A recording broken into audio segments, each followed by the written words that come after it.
right. And hello, good day. And thank you all for coming by another Mergedworlds Dungeons and Dragons story stream. Podcast thing. A lot of different names for it. But I definitely appreciate you all coming by and hanging out with us today. I am excited to get into the story. Again, we are getting to I guess you could say, a large climax of the storyline at this point. While we're beginning here, I've got a couple of things I'm just doing off camera here a little bit. I actually just came across a couple of the maps of some of the areas we're going to be talking about today, so I'm loading those up so I can show those to you guys, because I said I was going to try to do better with that. So hopefully we can get these loaded up here. I've got some pictures of some characters and such we're going to see as well. Some we've talked about. One that I'm 50-50 on, and I may reach out and see what you guys think if you can find another actor or celebrity that might fit the character better. I'm a little 50-50 on one of these.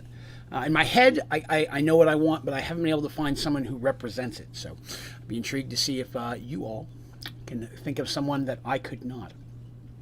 But again, more than anything else, thank you all for coming by and spending some time with me and letting me share my story with you all. So it is very, very important to me, and probably my favorite thing that I get to do on the channel. So we'll give it just a minute here, and then I'm going to jump in and just do a brief recap of where we left off, and then we'll jump into this week's story. As always, if you enjoy yourself, you're having a good time, please remember to click like, but most importantly, please remember to hit subscribe so that way you can hang out with us if you've not done that in the past. So, our last story, where we left off, so our intrepid heroes are seeking basically what's known as the source. They have these magical weapons that they fought to get a hold of for several years of their life at this point, but they don't know where to take them. The demigod Zoltan, who gave them this quest, has been mysteriously absent and not shown up to give them any further guidance of what to do next. And they had very little luck figuring out where the source, whatever that is, supposedly is. Artemis, a cleric of healing, was sent a vision by her god, Tavian, telling her to go north. Visions came to a couple other people, a young cleric of the same order named Misha, and a Knight Templar of the church named Lucas. And they are accompanying Artemis, Mercy, Darsh, and Dandy north on this quest. Also accompanying with them is Ulrich, who is the newest minion or sidekick of Mercy, young knight himself who swore allegiance to her. And en route to the north, they came across another gentleman named Quan, who had been studying them for a while, who has also joined up under Mercy's name. So they traveling north. Dandy doesn't have anybody with them. Darsh didn't bring anybody with him. So they don't have any sidekicks with them, even though Darsh has a lot of sidekicks back on his ship. They are basically in port. And there was a question about that after last month's stream. What is his crew doing while they're out adventuring? The primary crew, the named crew, are basically still on the payroll. So they're basically sitting there in case it's needed. Now, down the future, he may, start working on trade, and the ships and stuff could go and do business while he's out doing other things. But for right now, with it being relatively new, the named crew, the folks that have rank, are basically still on the payroll, ready to go whenever he needs them. And then miscellaneous crew are basically released, and then Dorum, his first mate, can restock those between adventures or when people are needed. So his crew's all back in Paxwall at this point. They didn't bring any with them, and Dandy just doesn't have anybody since they lost Michael. But they are heading north. Once they got to north, they came to an area that had several small towns in it. These small towns used to be part of a larger kingdom that after the Merge World, the majority of the kingdom did not come through, just this area of several towns. But these towns have for many years that kingdom was very heavily taxed, very violent. The people were very much mistreated. Merge happened. They were like, oh, we're kind of free. And then almost very soon after that, I guess what you call them, brigands, slavers, whatever, started to appear from the west and started terrorizing the towns, as well as kidnapping people, as well as murder and kidnapping and people from the towns and the countryside and the farms around it. Around that same time, the area began to experience an issue with crops dying and animals getting sick, people as well. Whether it's connected or not, nobody knew, but it's all around the same time period. Let's see, Jim says, your lighting looks really good. Thank you. I've been tweaking it as best I can to try to make it a little better each time. Let's see, so they, knowing this, they went to the main town of Moonbrook and spoke with Dabbs, who is the mayor, and they agreed to go west to check on another small town that they hadn't heard from in a few weeks. And when they got there, the town was pretty much gone. It was just obliterated. They followed tracks and such to what looks like an old quarry or small mine.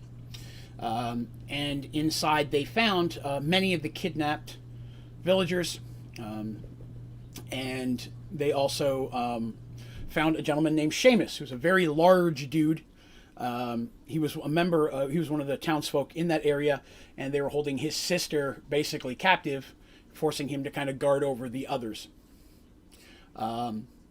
So they managed to save Sheamus' sister, and so Sheamus helped them, and they all joined up and managed to defeat what few guards were there, because most of the people at the quarry had already left to terrorize more towns.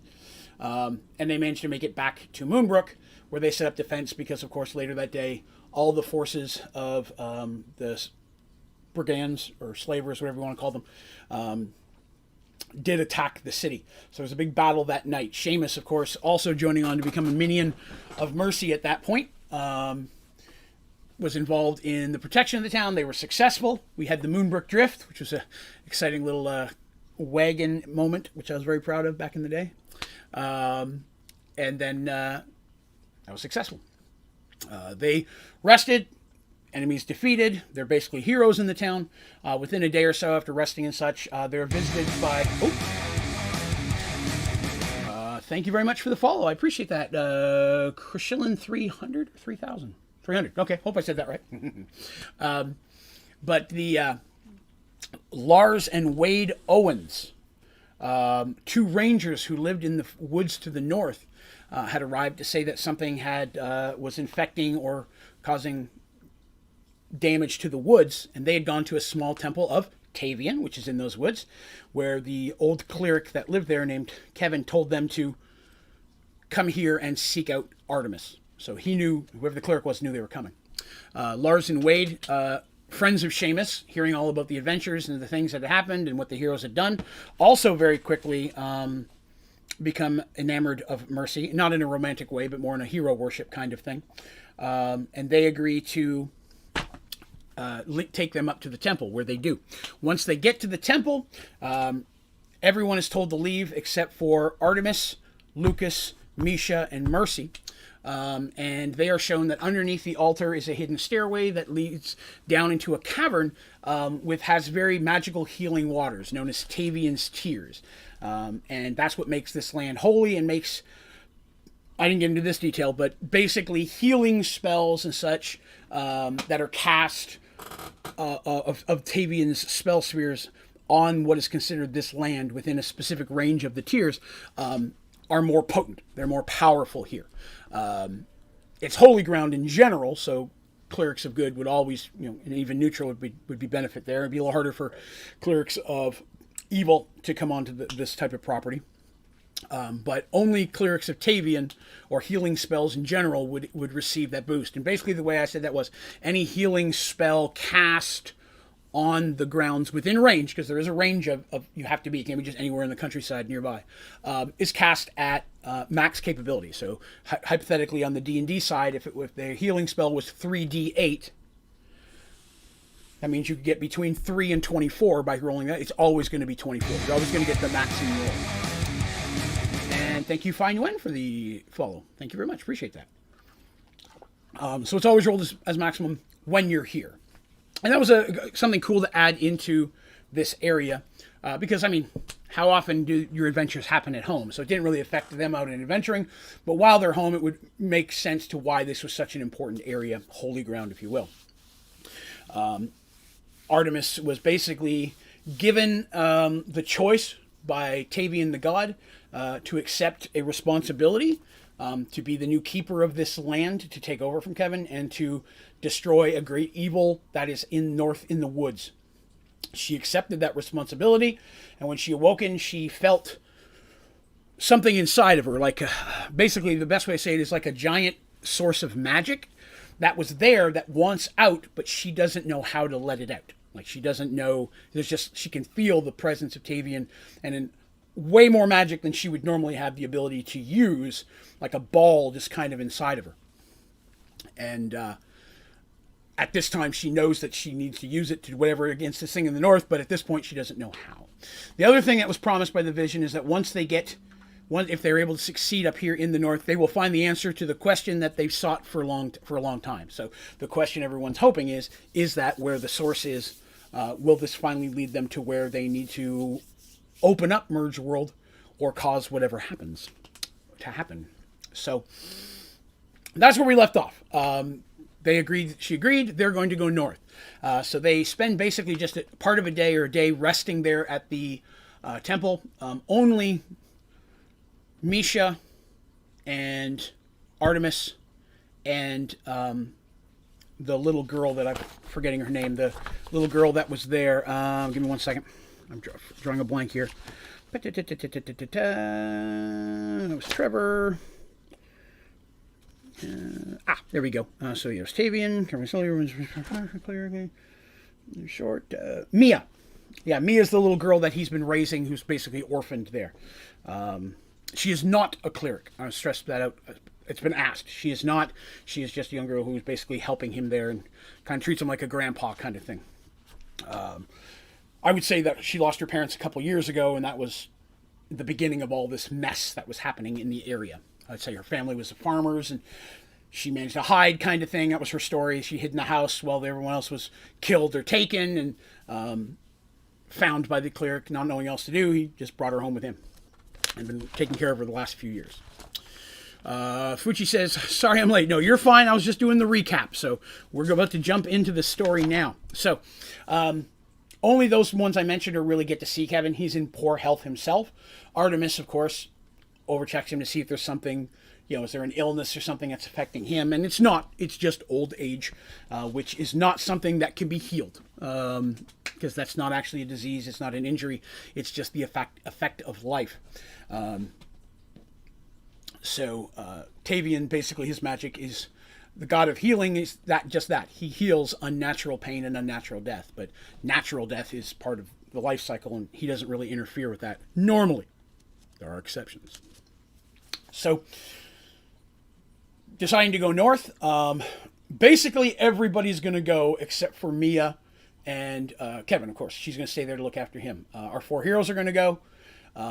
Lars and Wade know the forest better than pretty much anyone else. They just literally have a small shack that they live in. They're both rangers, and they've lived in the woods for most of their lives. They're in their early to mid-20s as well. Let's go ahead and pull up a picture of them. I said I'd have it from last week. There we go. We recognize them, do we not? Two brothers. I thought that convenient. So Lars is on the left, Wade is on the right. Lars is the older brother. Lars is they're both rangers. Wade, bigger of the two, he's very much animal based. So he looking after animals and such. Down the road, assuming he survived, there's a situation where his goal was he was going to have like pets kind of thing. Animals that he would train, whereas Lars is more about the vegetation and protecting nature as a whole. Also fine with animals and such, but he doesn't. That's not his specialty. Both of them very good with the bow. Lars is a bit better combat-wise because Wade leans more on as part of the animal assistance. So the one I mentioned that I wasn't sure about is Sheamus. I've never found someone perfect for Sheamus. This is the closest we ever came up with because I wanted somebody who was very square-jawed, very large, very muscular. In my mind, he was a big Scottish dude. So I always pictured him a bit more with red hair and a beard on him. But he's like well over 6'6". He's a very tall, bulky guy. In my mind, again, he was always a bit more on the Scottish side, but I've just never found an actor or musician or someone online that really fits that motif. For the square jawline and muscle and size, this dude works just fine. But I am advising that I may change that picture in the future when I can finally find one that more fits what I feel for Sheamus.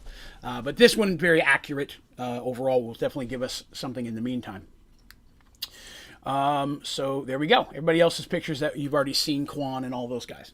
So Quan, Lars, Wade, Sheamus, Ulrich. Let's count that again. Ulrich. Then we got Quan. Then we got Sheamus, Lars, and Wade. That is 5 dudes that are all wanting to hang out with Mercy. Now at this point, Lars and Wade and Sheamus are, kind of following her around and such. Very enamored by her stuff, especially from the stories that they've heard from Quan and Ulrich and that they've seen themselves. At this point, the only ones that are officially henchmen, if you will, of Mercy is Quan and Ulrich. And then we have Misha and Lucas of Artemis. And we have Darsh and we have Dandy. So they decide it's time to head to the north. So they head north and through the woods, and it's slow going because the woods, at least at this point, are, again, it's mid to late summer. There's still a lot of vegetation. There are some paths and such that Lars and Wade will lead them through because they do know this area very well, but they don't go as far north. This is a very huge forest. I can't stress that enough. It would take days, if not weeks, to cross it. So there's a lot of territory north, and not all of it was there originally. So I have to stress that. The forest was big. It's been much bigger since the merge. So part of this forest, especially the northern area, is not from Lars and Wade's growing up. Sheamus, Lars, and Wade's, all of them are from the Moonbrook area, so they all knew each other for many, many years. MT says, sad, I have to go back to work. I will watch the replay. All right, MT, thanks for coming by, though. Appreciate you hanging out with us. Hope you like it. Sorry about the having to go back to work part, though. I know I dread that myself.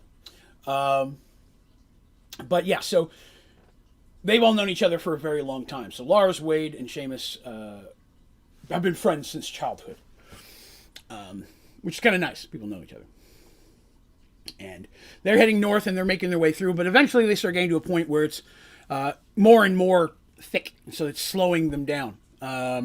Lars, Wade, and Dandy all working ahead. Dandy, because she just slipped through much easier than everybody else, and Lars and Wade as well scouting. Quan would also normally do that, but right now he's staying closer to the group, especially since they're traveling with Misha, Lucas, and all that. They want make sure we got enough protection for the clerics. Right now, the concern is that Artemis may be a target of some kind. Obviously, she's important to whatever the success is there, and she was given these followers by the god Tavian as well, so that would imply that she needs the help. So they're trying to be extra careful protecting her moving forth. But they travel a good day to 2 days up into the woods, and it's middle of that second day that almost immediately they just hit a line where the vegetation stops, and the forest goes from a very thick, brushy, bountiful woods to like a dead forest. Trees with no leaves, no underbrush on the ground, no sounds of things like birds, and no signs of animal tracks. It's like literally just a wave of death has crossed through. The plants are twisting and such. The trees are all dying. And Lars and Wade had let them know that they had seen this. This is what troubled them, was why they went. Although they, at this point, are a little upset because they explained to the party that this isn't where this should be. They should have had to travel several more hours to reach this point. It's like it's growing, and it's definitely unnatural. They can all tell that, because the tree, even if there was something coming in and part of the forest was dying, it's only been a week or more since the Owens brothers were here.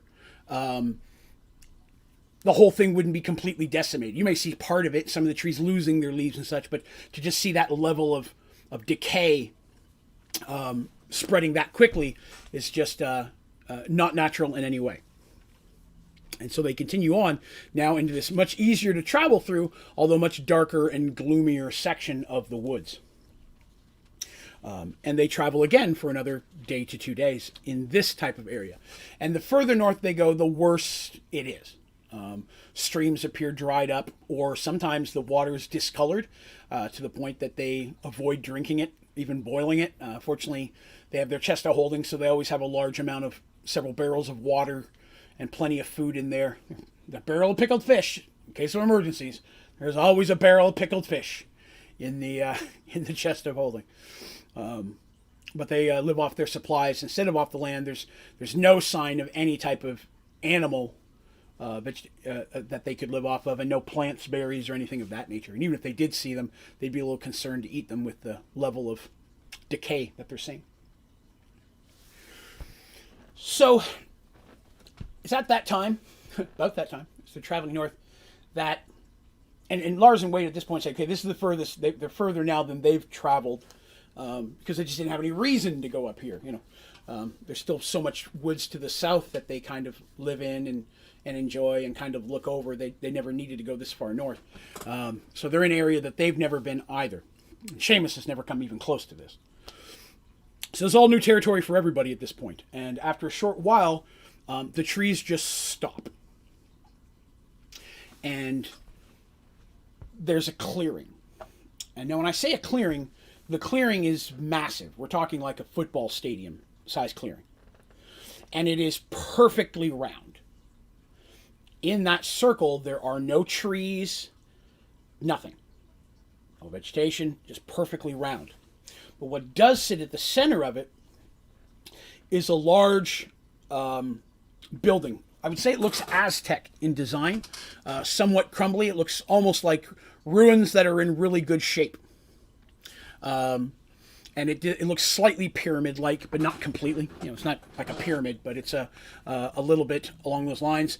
But in the front, there appear to be what look like large doors, like an entrance way. And then just empty ground, and they're just a short distance ahead of them. They see what appears to be what was a broken road.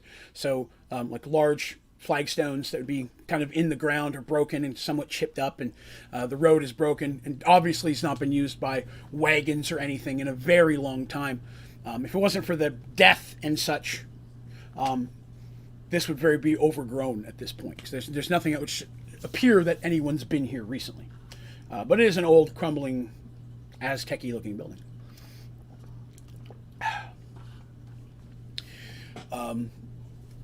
Our heroes looking at this figure, well, we're here, so I guess we're going to check this, because this Artemis has felt this pull to the north, and it's getting stronger and stronger. And when they arrive there, she's like, yeah, I believe this is what we're here for. Whatever the problem is that's causing this death and such is probably starting or emanating from that temple. She can feel that. So can Misha as well. Both the clerics can kind of feel that. Oh, I forgot. I'm so sorry. I forgot. Tobias is with them as well. Their friend the mage. Tobias is there. I forgot to mention Tobias earlier. Let's see. What's good? Hey, what's up? Thanks for stopping by today, Duckang. Just doing our D&D story podcast today. Tobias is there. I apologize. I forgot to mention Tobias. Who can forget Tobias? Our handy friend mage. But they proceed to continue in. So again, there's a good sized group of them at this point, right? You got Mercy's 5 people. Artemis has 2 people. Mercy's got 5 too. So that's 7 plus our 4 characters. We got 11 people walking around at this point. That's a good sized adventuring group. And from a DM standpoint, it definitely becomes a bit more challenging. The more players and NPCs that you add, the more combat and things gets complicated to run. So a lot of times as the DM, since I'm playing the NPCs, when we're rolling and doing their combats and such, I just say this is what their effect was. They were able to do some damage on this guy. They did this over here. They used this ability. But we don't really, a lot of times, roll them for specific damage and things, unless it's like in a boss fight, something imperative. but it does add a little bit more complication to running the adventure. And this is one of those few situations where in the game, I will occasionally use minis. I don't use a lot of the miniatures or a board at all. I use a dry erase marker and a dry erase board, and I'll draw out the stuff that they're seeing, but rarely do I have anything on a table like a lot of people do where you can use the minis. But I have used them a few times, and we're not far from one of those times. So they start making their way across this large clearing, and they're about a third of the way towards the building, right? And it's rough going, and they don't have horses. Everybody's on foot at this point. They left their horses back at the temple. I should say that. Traveling through the woods, it was too dense to bring horses. So everybody's on foot, and they're making their way through there. And they're about a third of the way in before they start hearing sounds. And the sounds are low and guttural and moaning-like. And then they hear the crumbling. And looking around, they see the ground starting to burst up all over the place in this thing. I say like explosions, but bursting up as things start climbing out of the ground. And it is clear that these are corpses. Their type of undead just start busting through the ground and scrabbling and pulling themselves to the surface. And at first glance, these are undead that most of them clothing is whittled gone. Most of them are skeletal. What some do look newer. Clothing's all different types, several different races, primarily human, even some things like orcs and such. There's undead of all sorts of races clawing themselves up and then moving towards them. This is, of course, bad because there's 11 of them, but this is a huge football stadium, and imagine the ground busting up everywhere. Several hundred corpses start climbing out of the ground and coming towards them. Now, these are none of that crazy fast zombies. These are traditional, good old-fashioned Romero slow zombies. But there's still a lot of zombies for 11 people. And they start busting up in the ground, even between the stone and that they're walking on as they're coming through there. So they're behind them and in front of them, and they start coming up, climbing out very quickly, and then all moving towards them. So they enter into combat in this situation. So yeah, I had some minis in this spot because that's 11 people. But this fighting begins, and they're trying to fight their way towards the temple. They had to make a decision. Do we try to get back to the woods and flee, or do we try to get to the temple? If they get to the temple, they could be trapped inside the temple, surrounded by zombies, or worse, there could be more inside. But then turn around and fleeing, having a horde of zombies just chasing them all the way back doesn't seem beneficial at all. So our heroes decided to carry on. Very brave, and perhaps foolish. But they began to fight their way through. And as they do, more and more start walking, so they're coming from behind the temple as well. And our heroes are not running. There's just too many of them. They're having to fight their way through. And luckily, they're zombies. They're not high-level undead, so most of our guys are just cleaving through them. It's like every zombie situation. It's not that they're dangerous individually. It's that there are just so many. And it's very quickly to get overpowered and daunted and blocked in. And Artemis is using her ability to turn undead as much as possible, and so is Misha, and Lucas is just glued to the two of them, making sure that nothing gets in close range. Mercy doing the same, orders the guys to help clear the way forward. So Darsh and Sheamus and Quan are trying to clear the way through, while Lars and Wade are helping protect the clerics on their way through. And Dandy is just being Dandy. She's fighting undead and trying to clear the way and so on and so forth. And Dandy's about to make decisions. She actually was about to start running forward to see if she could get there and see if the doors, because they're big doors, make sure they're not locked. Because if so, she may need to pick those locks to get inside. And she's about to start busting through as literally just a wave of zombies hits the party, and they really start being crushed together to a point that they don't think they're going to be able to get out of this. It is at that time that there is an explosion sound, not a massive explosion, but an explosion sound from the northeast. So again, they're traveling north, right? Here's the circle. Here's your circle. You got your temple thing, ruins in the middle. They're working their way up. So from the northeast, they see a flash of light and explosion. And from best they can tell, they just see some zombie bodies basically go flying in the air. And they see someone running through the zombies at them. Now, this is clearly not a zombie. This person is moving very quickly, dressed head to toe in black, but with hair very, very long and white. Now, for the record, no, it's not Draven, before anybody asks. The character, it's not that. Much regular size looking, but Draven's a pretty tall guy. This is a smaller person, and this person is charging through, and they're carrying a spear. And this spear looks a little bit big for them, but at the end of it, the spear is like a bluish purple spearhead that almost looks crystal, but it is glowing, and as this person is swinging it, it's like trailing like a purplish like flame from it. And as the person gets closer, they can see the same purplish flames coming basically out of the eyes of this person running through. And the person is just, as they're coming through, the spear is just knocking and cutting through undead like it's nothing.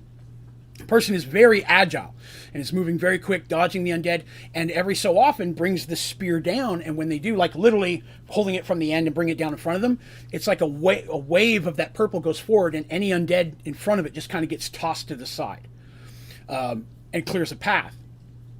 And is running towards them and is clearing a path to them. So the hero's like, okay, we don't know who this is, but clearly they're killing undead, so beneficial. And they start trying to help get there as well. And the person starts waving them, because they're far away. Person, you can't hear, but he's waving at the temple that they need to hurry. And he's trying to help clear a path, and eventually gets in front of them and is clearing a path, and they're all kind of running behind them. Now, through this, there were rounds of combat and attack, people casting spells and such. No one was seriously injured. No one was infected, but there were some injuries and such, but the clerics were able to take care of those pretty quickly. With this person and Darsh running up front, because Darsh is clearly much larger than this person. This person's human or a little bit smaller than human. So again, the spear looks a little bit tall for him. Coming through and are just blasting undead. The two of them setting the path, and Darsh just cleaving with his swords. They managed to get to the doors. The doors are not locked, but they are very heavy, and it doesn't look like they've been opened in a while. So it takes the strength of Darsh and several of the others, Sheamus specifically, Sheamus being the second strongest person there. Darsh and Sheamus are able to finally force the doors open, one of them. And while that's going on, the other characters, including this mystery person, is using his spear to keep the undead from coming up the few stairs to get to the door. With the door open, everybody starts climbing in. The last one in is the mysterious figure with the spear, and then Sheamus and Darsh again pull the door closed tightly. There's not really a way to lock it that they can see, but it was a pull door. So the zombies up against it are pushing against it. Unless the zombies learn how to pull and work together, they're not going to be able to open that door. And so, everybody's checking themselves real quick, okay, and then eyeing the stranger person with this purple smoky stuff coming out of their eyes. So their eyes are glowing almost like a white purple, with just like the hint of a purple smoke coming out. And their hair is white and almost has that same glow to it as well as the end of the spear. And the person starts immediately checking. He's like, was anyone bitten? Was anyone hurt? Is anyone infected? That kind of thing. And he's sitting there with the spear in his one hand, again, a little bit tall for him. And he's sitting there and he's not touching anyone, but he's kind of putting his hand in front of him saying, you're okay, you're all right. And then stops and quickly moves towards Artemis, which Lucas hasn't doing, but he's prepared because he's like, okay, you're moving a little quick. And the mystery person steps forward and says, where were you bitten? And Artemis goes, I wasn't bitten.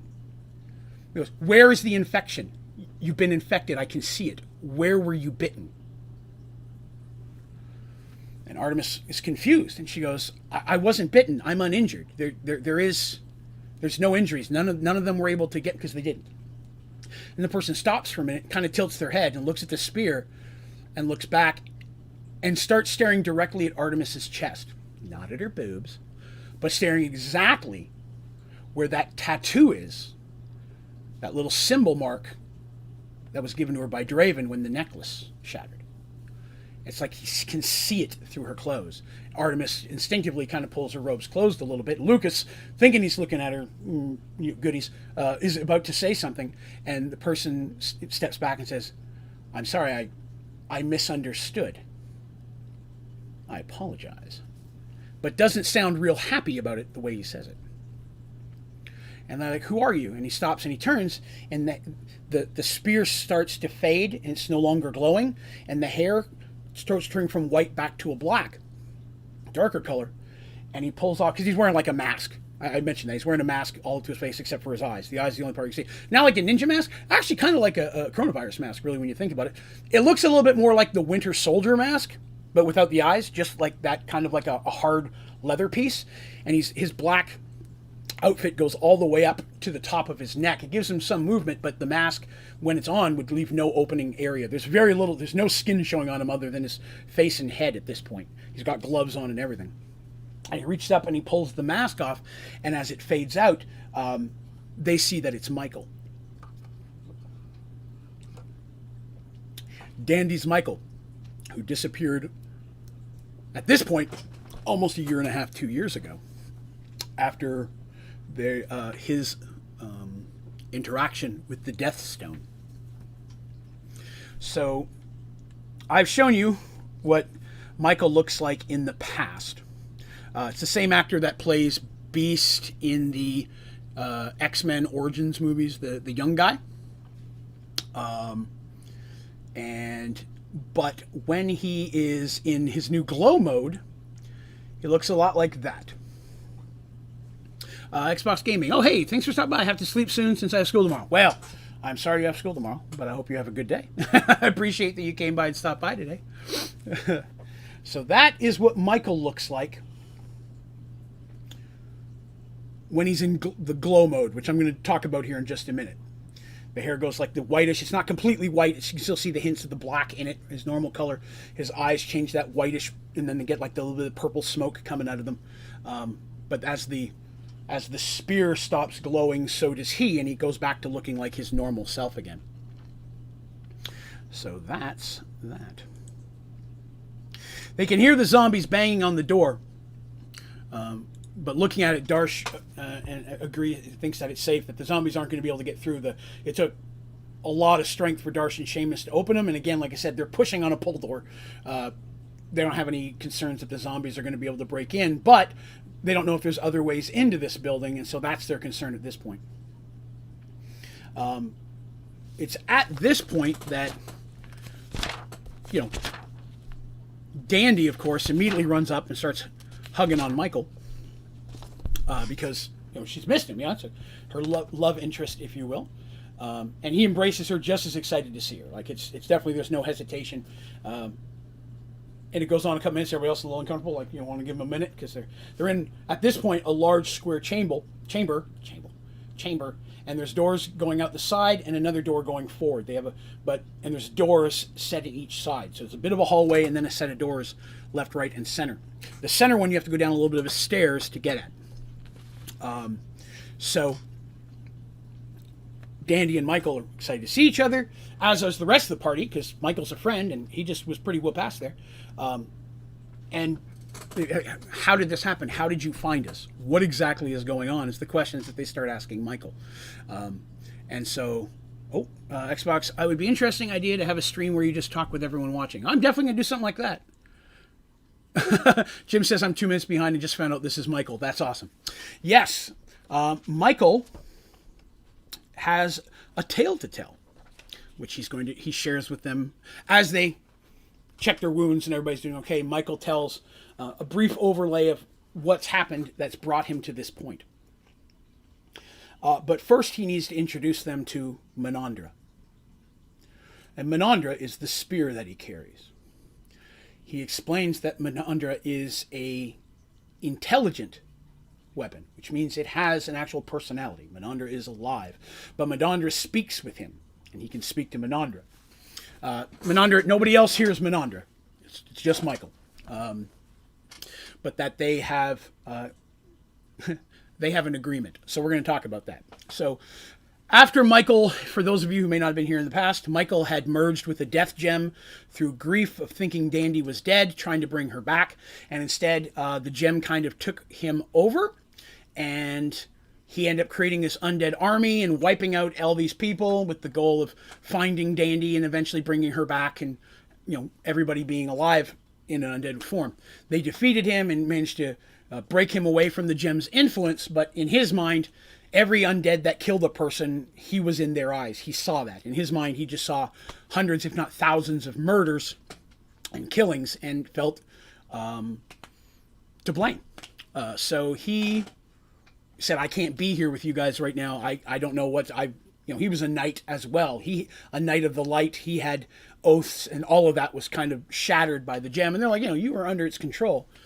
And he's like, yeah, but I let myself fall under that control, and that's unacceptable. So he left them, and they haven't heard from him since. The only thing they heard is when they talked to his uncle, or one of the knights of the Knights of the Light, which is order, that Michael had been through there, but the uncle had said the same thing. You're not to blame for this. Magic overtook you. Because again, Knights of the Light, not big on magic specifically. They're not big fans of that. Tainted magic. But he's like, no, I can't stay here. My oaths have been destroyed. I have to find a way to redeem myself. And Michael left. And so Michael just basically left his weapons and armor and didn't know where else to go and just started to wander. And he ate off the land. He lived, basically grown. He's got all shabby and funky and just kept going north. Now, no specific reason why, just to get away. Because in his mind, he was going to die. He couldn't kill himself. His oath to the light, that still was there. He could never commit suicide. So he ate and stuff to live. And in the few situations he ran across any type of threat, which was normally like a live animal or a brigand or something, he would fight to survive. But he was putting himself in more and more dangerous situations. He didn't go to cities, to towns. He lived out in the middle of nowhere. He didn't think he was worthy enough to live. And so as he traveled to the north, he traveled for months this way. His clothes started to just become in disrepair. He wasn't taking care of himself. So he was very thin and so on and so forth. And eventually, as happens in Mergeworld, one day the ground and everything stopped, and suddenly before him was just blinding snow. Just a winter Arctic land ahead of them. And in his mind, he was like, this is where I need to go. So in the back of his mind, he's like, I'm not going to make it through this. I've brought the cold death to many others. I will now face that cold myself, and my death and punishment and so on, and my suffering will hopefully be a shadow of making up for what I've caused. And he just, in his shattered, barely shoes tearing up, just walked into this freezing cold. Because Mergeworlds is like that. You mean a nice sunny day, take one step, be in a blizzard, take one step back out, you're in the sun, one step in, your blizzard. There's that hard line between where different parts of the world are that do not mishmash. And so he just started traveling through the snow, freezing cold, his fingers and he just kept on going. And he found that he couldn't see far because it was always stormy. And he didn't travel very long before he felt himself going up. And he realized he was at the base of what was some type of hill or mountain. Again, very low. So he just started climbing. He's like, maybe this is it. Maybe an avalanche will take me. Maybe I'll fall and die. But I'm just going to keep going. That was his thing. And he kept going. And as he was going, there was times when most people would give up. And he kept feeling that motivation to keep going. And after a while, he realized that motivation wasn't just an inner voice. It was a voice. He was hearing a voice that was very feminine, that was telling him to go forward, pushing him on. And it wasn't a voice he'd ever heard. At first, he had thought maybe it was Dandy and he was imagining it. Maybe in his cold and delusion state, he hadn't eaten anything in a day or so at this point. There's nothing to eat in the snow area. But it was a different voice, and it was pulling him forward and keeping him from giving up. And he kept climbing higher and higher, until eventually, almost falling several times, he came across a cave, a breaking just spot in the mountain. And he climbed inside a brief spot from the wind, and with his cold hands, he could see a glowing light coming from deep in the cave. And as he went back in there, he found Menandra sticking in the ground, spirit first, just sitting straight up. And Menandra spoke to him. And Menandra said that her mission, she was created specifically, and has been held in the hands of many. Her job, she was created to fight undead. That's what she is. She is discouraged and to spend her existence trying to wipe away all that was death across the world in which she was created, which is this frozen thing. And she's been in the hands of many in that situation, but eventually was abandoned here. And she sensed in Michael the same desires, the want and the regret for what he had done. And she offered him, she goes, death will not free you from the guilt that you feel, but retribution can. Join with me, wield me against undead on this world, and we will save lives instead of take them, kind of thing. That's what he wanted the whole time, some way to make up for what he did. And while he never feels he will ever truly make up for everything, the more undead he kills and destroys, the better off he feels. So he joined with Menandra, and Menandra and him will literally link in battle against undead, primarily, but even against others. Menandra has multiple special abilities. You saw a bit of them. Not only that, she can sense undead, things of that nature in a certain range. Telepathy with him. She's an artifact weapon, so she's pretty boss. She's got some serious power to her. Specifically against undead. Against regular stuff, she's just a really good spear. But it also increases his natural abilities, agility, speed, and strength. Not to an inhuman form, but to peak what he should be able to do.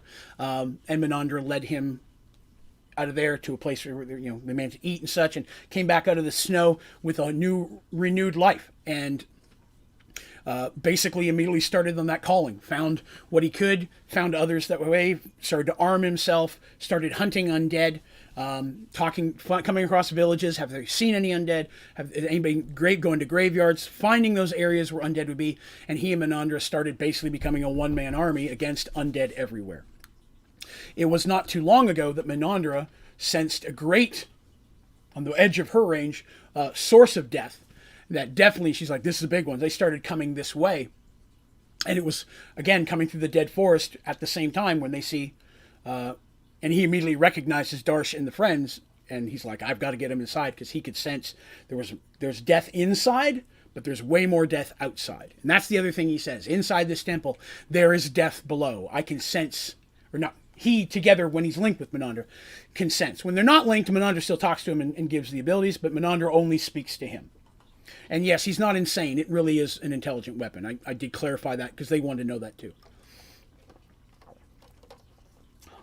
But Michael is back. At least for a while, right? So, now he's in here with them. Perfect timing to have somebody who fights undead when you're surrounded by undead. Convenient. Which, yes, I mean, as a story writer, there's a lot of the convenience in stories, things working like that. But it is what it is. So I'm going to give you guys a little look at the map of the temple here in a few minutes. At least the layer on there. I apologize. The stairs go down. There is a set of doors in front of them. Two more. One on the left, one on the right. And then there's actually, the temple comes back a little bit, and there's doors leading almost outwards, but still inside. And they can't get, let me give this specific here. They don't know which direction to go. So in this situation, as a classic dungeon crawl, they have to investigate the rooms. There may be some time, they got to find a way to continue on. Maybe there's a puzzle, maybe there's something. There was. I'm going to go into that. I'm not going to go into the super specifics of it, but I'll give the overall thoughts here.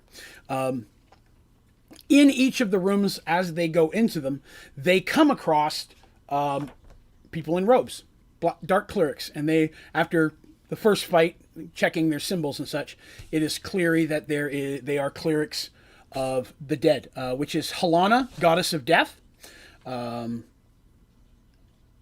also known as She, or just death specifically. Commonly takes the form of a reaper or succubus, but she is the goddess of death. And the goddess of death, classified as evil, although I was a little torn with that. I almost made it neutral, because death is technically natural. Even when you're trying to spread death, I've always been torn on that. But because I made life and healing good, which to me really would be, especially on natural healing, I decided to make diametrically opposed death as evil. But a lot of times, just as me as a DM, and I struggle with that in stories, death doesn't always have to be evil. It's doing what it feels is right. Spreading death is what they do. That's the essence of that god's existence. So not necessarily evil, but for all intents and purposes, pretty evil today. So as they bust into the first room, and again, historically they always go left, so they went in the very leftmost door, and as they bust into that door, they find several clerics of Helena. The clerics immediately attack them. The floor is just full of Like in the corners are like stacked corpses and such, just piled in there and things. Parts of corpses, I should say. And they have to fight them, as well as there's an undead beast in there. They have to fight that. This is in this place that they're in right now. Michael is, of course, a huge asset, but so is Artemis, of course, with her ability to turn undead. Misha also has turn undead, but she's a very low level cleric, so she helps a lot with like the zombies or skeletons. But anything that's more powerful, Artemis clearly has more mojo and can, maybe can't destroy them, but can definitely affect them negatively to allow everyone else to do damage. So that was room. They go into room 3 first, and they go into. See, I'm just gonna give you a rough down. Room 4 had a few in it, but again, it was just mostly blood splatters in pools all over the ground. Room 5, let me see, there was some Bane Dead, which is a type of advanced zombies. They had to fight those. The biggest room that they had a problem with, because they found that the doors had to unlock in a specific sequence, and the sequence was like a pentagram. So the left door, upper right door, and so the door, which is the point at the top, would be the last one based on the door they opened. That's why they went in the left door also, because it's the only one. Let's see here. Sorry, I'm back. Had an issue with background. No problem, Fuji. When will the next No Man's Sky stream be? I'm not sure. Probably here in the next few days. I'll probably jump on and do it again. I'm having surgery again tomorrow morning, so I'm not saying anything concrete for the next few days because I just don't know how I'm going to be feeling after the surgery. But as soon as I'm feeling well enough to stream, I'll probably jump on and do another No Man's Sky because that's been a lot of fun. But I did do one this morning that was also pretty awesome. Loving that game. Played a little bit more this afternoon. But I will definitely be doing that again probably later this week. I just don't want to say a specific day and then not feel up to doing it. So I'll let you guys know as soon as the surgery's over and I see how I'm feeling. But I'm glad you're enjoying it. Very much so.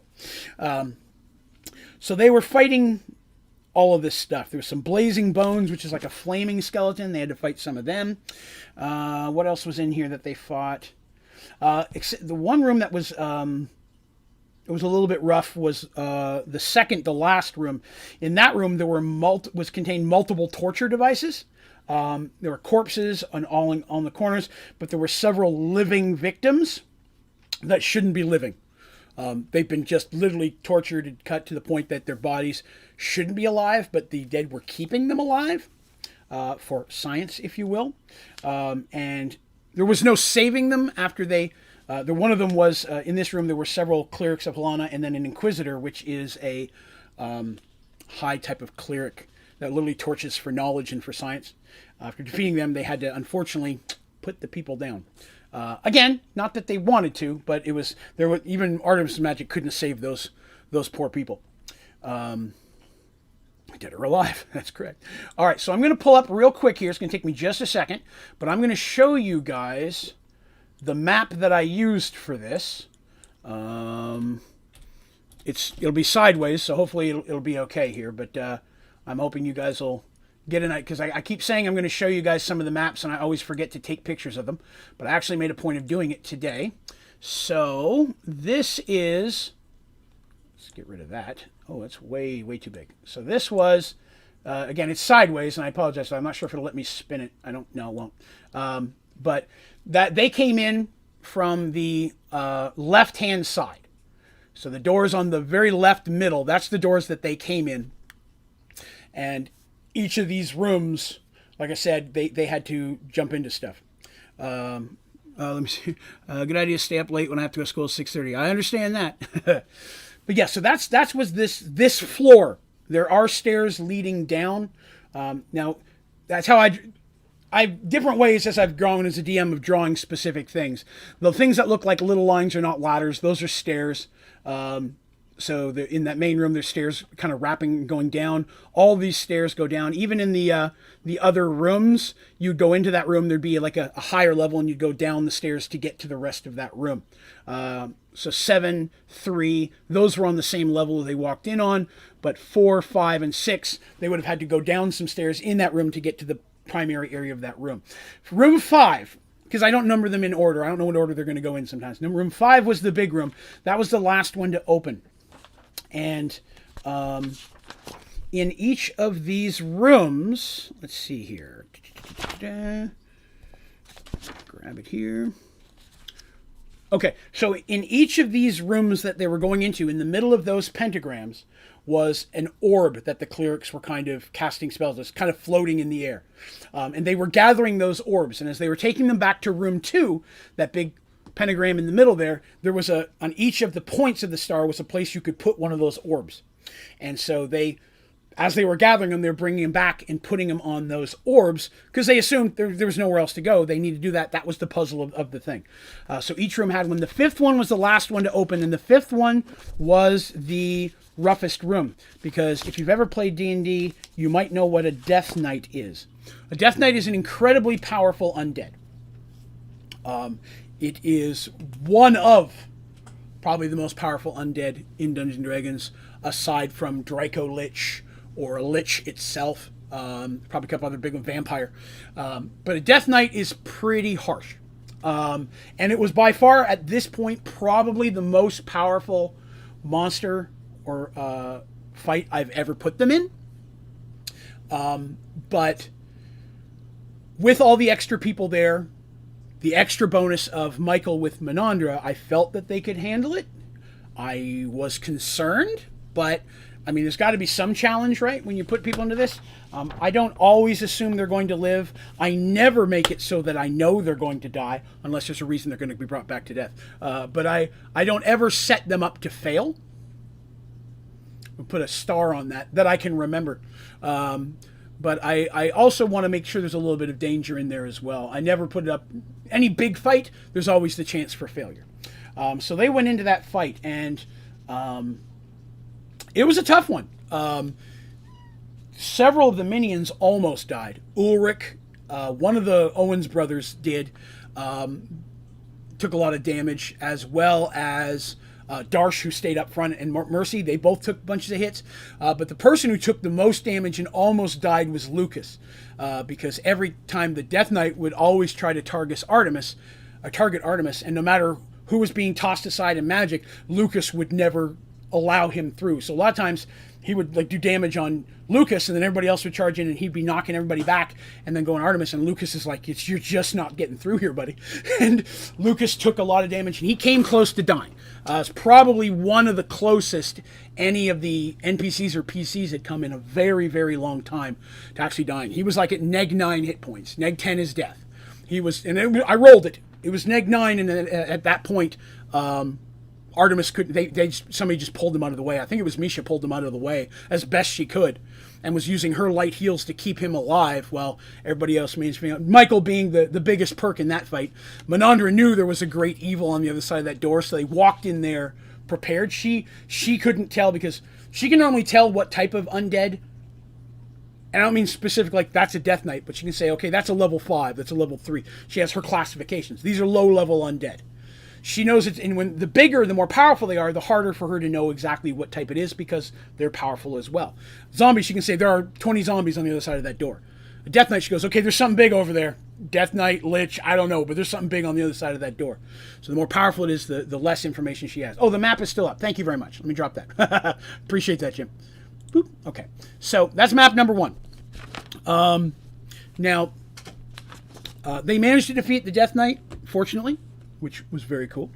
And then they used a lot of healing spells, bringing back up the minions. The minions had taken a lot of damage there. Lars and Owens, like I said, are both rangers, and a lot of times they're using range attacks. They're very good with bows, but they can get melee if they need to. A lot of the things they fought in here, the skeletons and even the zombies, arrows just don't do a lot of damage in here, so they had to jump into melee, where primarily they were designed to be more ranged combat for the party, because the party doesn't have a lot of ranged combat other than Tobias when he's hanging out.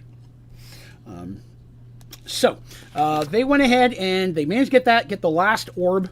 Let's see, and they take it back to room number 2. Here we go. All right. Just a little tip, no minutes, guys. When you have a lot of money, just buy most resources. Okay. So placing the final orb in its place, on its resting place, all 5 begin to glow. After a few moments, each is crackling with a pink electricity. I like pink electricity. Suddenly, the electricity shoots from each orb, connecting in the center of the pentagram. A black void grows to form a doorway or portal. So, oh, hello, Midnight. Let me have my book, buddy. You can sit down. So basically it created a portal, because there's no stairs going down to another. There is another level, but the only way to get to it is through a portal. Yes, I know, it's very scary, Death Knights. They take that portal, and they have nowhere else to go. Then Artemis is like, yeah, that's the next step. We've got to go through. And so they go through that portal in their party order, which I don't remember the specifics, but it's almost always Dandy up front when it's a scouting. But if it's not a scouting, which this is not, it's usually Darsh up front. Okay, Midnight, buddy, you got to give me some room, bud. And so they walk through. I have a bad habit of naming my chapters or naming sections of adventures just because I find it interesting for myself. Nobody else ever sees them but me, but I'm going to share a couple of them. Right now we're in a Temple of Helena, but the next section is called Death Becomes You. I don't know why I chose that name. I just did. But as soon as they go through, this is what I read to them. Immediately you smell the scent of old death. What you see in this massive chamber amazes and appalls you. And for many of you, tears spring to your eyes at the wretchedness before them. So, and this is where we're going to get map number 2. Let me grab that so you guys have an idea. Before I start describing it, you'll know what I'm talking about. 1 second. Browse that. Map number 2. And there it is. Okay, let me shrink that down a little bit. Again, these are pictures I took with my phone, so I apologize, they're sideways. So this is a massive chamber. They are basically coming through the portal up here. Or this would, because again, it's sideways. So in the bottom right-hand corner, you'll see looks like 2 circles with a line. That's the portal, and then there's some stairs leading down into this room. That giant rectangle, we're going to talk about that in a minute, because that's a giant rectangle. This is a huge room. In the center of that pentagram thing, the first thing I need to talk about, there is a really, really large ball of magical energy, and inside of it appears to be some type of living creature made out of light or energy itself. Its silhouette, it doesn't have like direct features, but if you were to pick a silhouette, it would be like a large like fairy or pixie. It has wings that itself shimmer, they're not clearly defined, and it floats within like it's trying to get out of the ball. It definitely looks like it's trapped inside, but that figure itself probably 8 to 9 feet tall, so the sphere is larger than that. Just to give you an idea of how big that ball is, the thing is trapped. There are more clerics and such, and there are pedestals at each point of the star. The magic is going up, creating this ball, so whatever those are locking that in. There are clerics all over the room, as well as different undead. If we look up at the very top, you'll see a bunch of tables. There's different bodies and such on there that are being marked for reanimation. That big old rectangle, that's a body. And when I say a body, that is a frost giant body that is just laying there. Frost giants, really big, very tall. I think they average 23 or 24 feet for a frost giant, if I remember correctly. See if I have the height. No, just that it was very big. Okay. And while there are clerics, there's very quickly, every attention comes to them. The portal opens. Everybody knows that. It's not supposed to. They look over, and the party comes out. People start jumping into action. But one person specifically, they can very much clear. There's one dude who's a little bigger than everyone else, even like height-wise.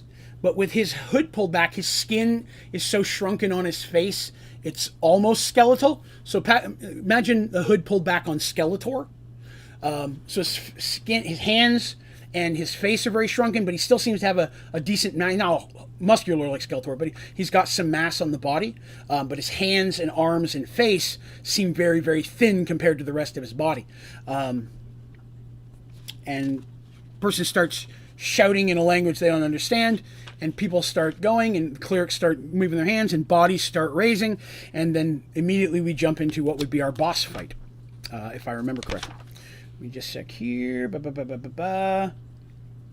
So they immediately, Michael doesn't hesitate. He's like, okay, undead, here we go. And he jumps down off that little dais, runs down those stairs, and charges in before anybody else even has a chance to make a plan or decide what they're going to do.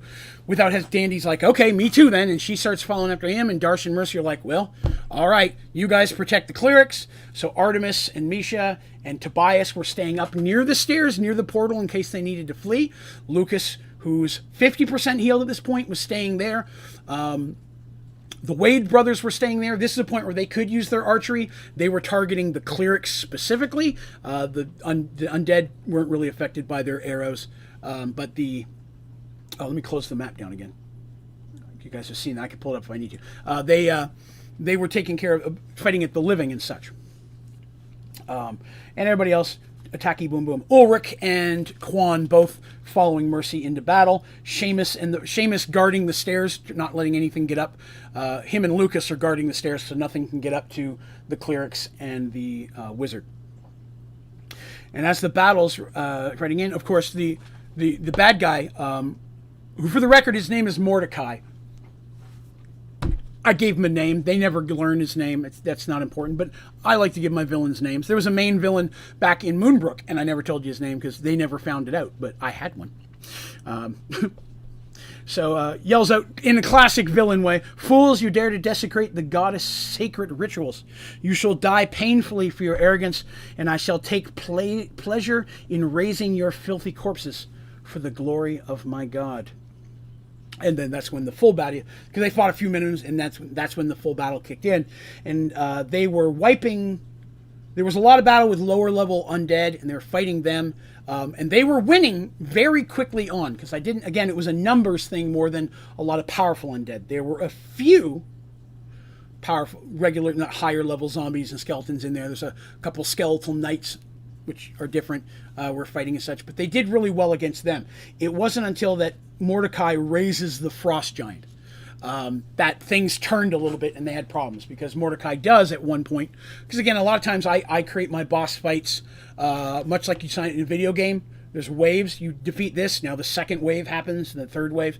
That he raised the frost giant, and now the frost giant's coming in, and Mordecai himself, enters into battle using a huge scythe, big one, and he jumps into battle as well. And there's that. So the fight goes on. The frost giant was a problem. Michael, Darsh, and Dandy did a lot of that. Funny enough, they had the idea to pull a Star Wars move, and Dandy basically at one point just got a bunch of rope from the chest of holding, went back to Artemis, got a bunch of rope, and then she just started running around the thing's legs as it was trying to shamble around and chase everyone else, and tied up got its legs to the point that it finally tripped and fell. And that's when they were able to do most of their damage to it. But it did some smacking around, especially of Darsh, because Darsh and Mercy always take the brunt of most fights. Ulrich and Quan as well, right in there with them. That was their front line with Michael. But Michael did, again, a huge chunk of the damage in this situation. But they were successful, and it comes down to basically Mordecai and a couple last remaining clerics, and they try to flee. But Michael doesn't let them. And that was kind of a bit of a surprise, because Michael's always been the kind of honorable fighter and so on and so forth. But as Mordecai is turning and running, Michael just took off and ran him through from behind. Just right through the chest. And just Menandra stabbing through, because they kill undead. This is a guy that makes undead. This is the worst of the worst to Menandra. And Michael just basically from the back, as he's trying to get through the portal, the other clerics are open. It just rips through Mordecai's chest, and you see the glowing purple.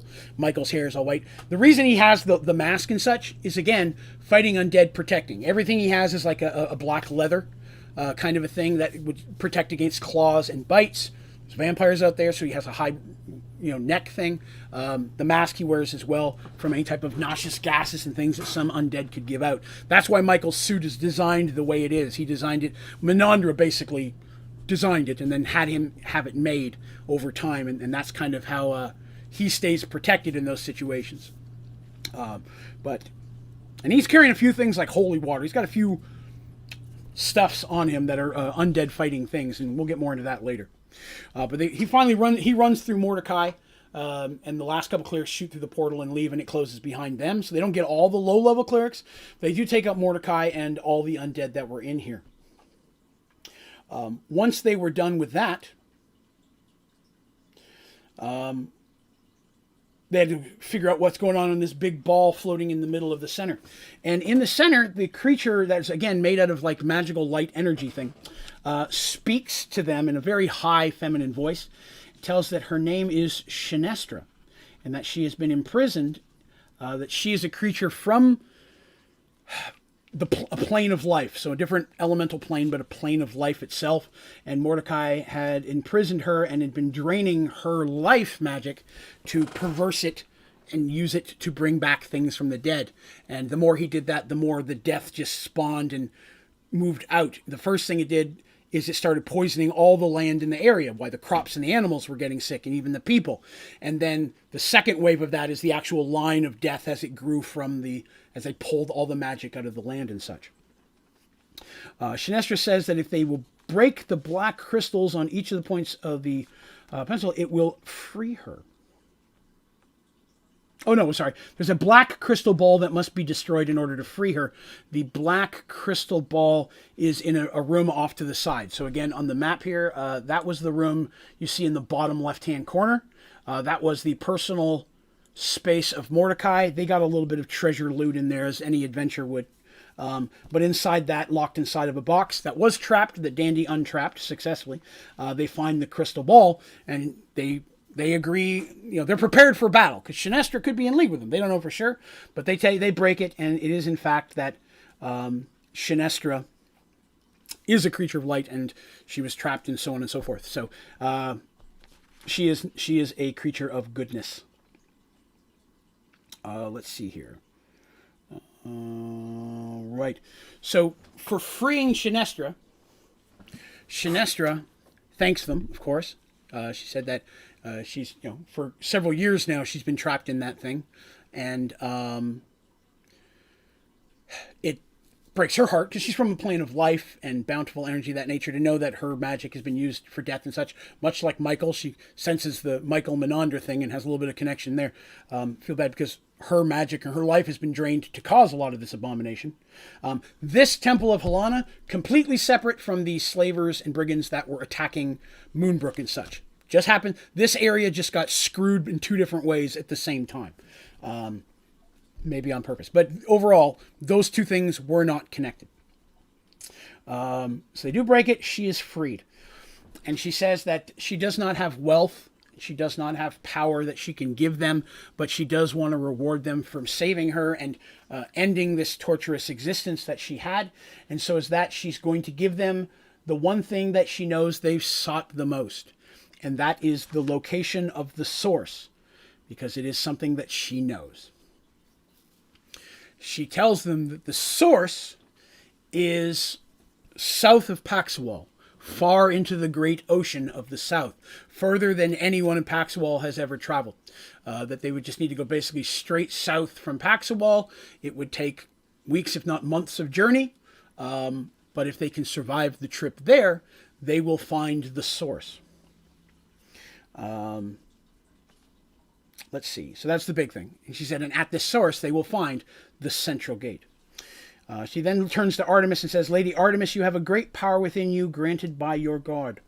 A great spell of cleansing. When you are ready to leave here, cast your spell here in the center of this desecration. I thank you for my freedom, and I wish you well on your journey. But know this, you are not the only one seeking the source, and he who hunts you now knows where you are. So they say that's just kind of how that works. Now that you know where the source is, he who seeks you knows where it is as well and knows where you are. So it's, again, kind of a race. She basically just flies up into the roof and fades right through, and she's gone at that point. She actually turns into a wisp. She turns into a very small, like fairy, and then wisps up through the ceiling. They got a little bit of loot and treasure here. Nothing of importance that we need to talk to. Artemis is like, okay, I'm ready. And she feels that spell that the god had put in her, a great spell of cleansing, is ready to be released. She kind of tells everybody to stand back. And she just basically opens herself up to it. And she feels herself casting the spell, even though she doesn't know the words that she's saying. And everyone just sees this huge blast of magical energy and flashing light go out for her, just flash, and they look, and then everything looks normal again. and then everything starts to shake. And the entire chamber and the walls start to crack and crumble, and everything starts to fall apart. And so at that point, they're like, whoop, we got to go. And they just start running back to their original portal up on the stairs is still open. And they try to flee to get back out again. Because the pieces of the roof are now caving in. The walls and dirt are just falling into the room. The whole place is shaking like an earthquake. And so they tear off. Go through the portal. They race upstairs. And they get to the main doors. They don't have any choice. They've got to go outside. Michael says, yes, he can sense undead out there, but something's wrong. They need to push through. The place is falling in around them. And Darsh and Sheamus just heave themselves against the door. And pushing is much easier than pulling. So the door opens quicker. This is what I read to the characters. As you race out of the temple doors, you can see that all the undead are disintegrating, turning to dust. The ruins are also falling apart, crumbling and sinking into the earth. You all run away from the temple as fast as possible, dodging falling stones and running past falling corpses. Finally, after a few moments, you reach the tree line and are able to stop. The shaking is less. Looking back, you see the temple caving in upon itself. As the building finally falls, a large cloud of dust just poof up into the air, like a meteor hitting the ground, obscuring your vision. So imagine that, just a huge dust field comes up and nobody can see anything. It takes several moments for the dust to begin to settle, but after it does, it finally clears, you are surprised to see no trace of the temple at all. Soft green grass blankets the once dead earth, but most surprisingly is the only structure left standing. Standing just behind where the temple once stood is one of the realm gates. So this circle is now just a lush green. There's no trees and such, but grass has already popped back up. It's just like a big green field. There's a realm gate that they wouldn't have seen because it was behind the temple. The temple collapsed, and now they can see it. You remember the realm gates and how those work. And then they can already see the trees starting to come back to life. Like, it's not going to be overnight. It's going to be a long time for this spell to keep working its way out into the forest. But it's going to happen. It's going to regrow the forest. This spell of healing and cleansing. Artemis is exhausted. She basically passes out at this point, and Lucas is freaking out, and they're like, no, she's just worn out. She's not hurt. But they managed to get that done. So, wow. It's only 9:19. There's a good chance we're going to get to the end of some serious business today. Intriguing. I didn't think we would. You guys don't mind hitting a major climax in the story today, do you? A big part. Okay. They got a lot of wealth out of that. Mostly jewelries and such taken from the dead. But they didn't get a lot of magic items. It was mostly treasure. Again, to their already impressive wealth. Okay, so once that's done, of course, they immediately start making their way back down to the chapel where Kevin is. She heads down to see, because they've done that, and they're going back there to talk to Kevin. Grab it here. Where's that at? Once they return to the chapel, no one else knew, but Artemis knew as soon as she cast the spell that...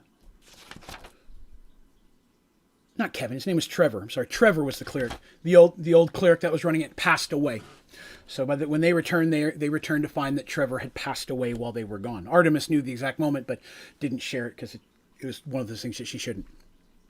So the temple now technically belongs to Artemis. It's this nice little temple in the woods. But she can't stay. She has to go. They know where the source is now. They're at the end of the end game. We're in the end game now of all this stuff. They what they've been working towards for years is now finally potentially within grasp. They have to go. So we're going to go. They're like, we have to get back to Paxawal. The fastest way is for them to go and use that realm gate, which they can do, but it's still going to be a bit of a travel. A couple days back up north again, and then they're going to have to travel from the Valley of Sacrifice down to Paxawal. As we all know, that's like several days to a week. They could probably pick up some horses there, and that'll speed things up. The chapel itself is now Artemis's responsibility, and so she commands that both Lucas and Misha stay to protect it. Lucas not real happy about that, but he's going to do in this situation what he's told. He normally doesn't do that, but he's like, I'm going to have to stay here for this.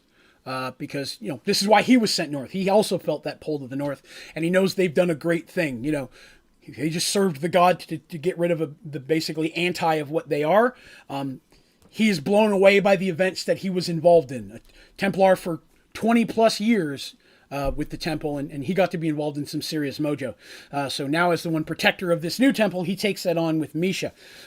They wanted to be protected. They don't know if there's anybody else out there from the evil clerics. So Mercy also wants everyone to stay, her guys as well. So both the Owens brothers are going to stay. Sheamus is going to stay. Quan is going to stay. She wants Ulrich to stay. He basically tells her to piss off. He's like, no, they got it. I'm coming with you. I believe. Give me just a minute. I don't want to tell this wrong. Make sure where he's at. Okay, that's good. Give me just a second. I don't want to switch by. Okay.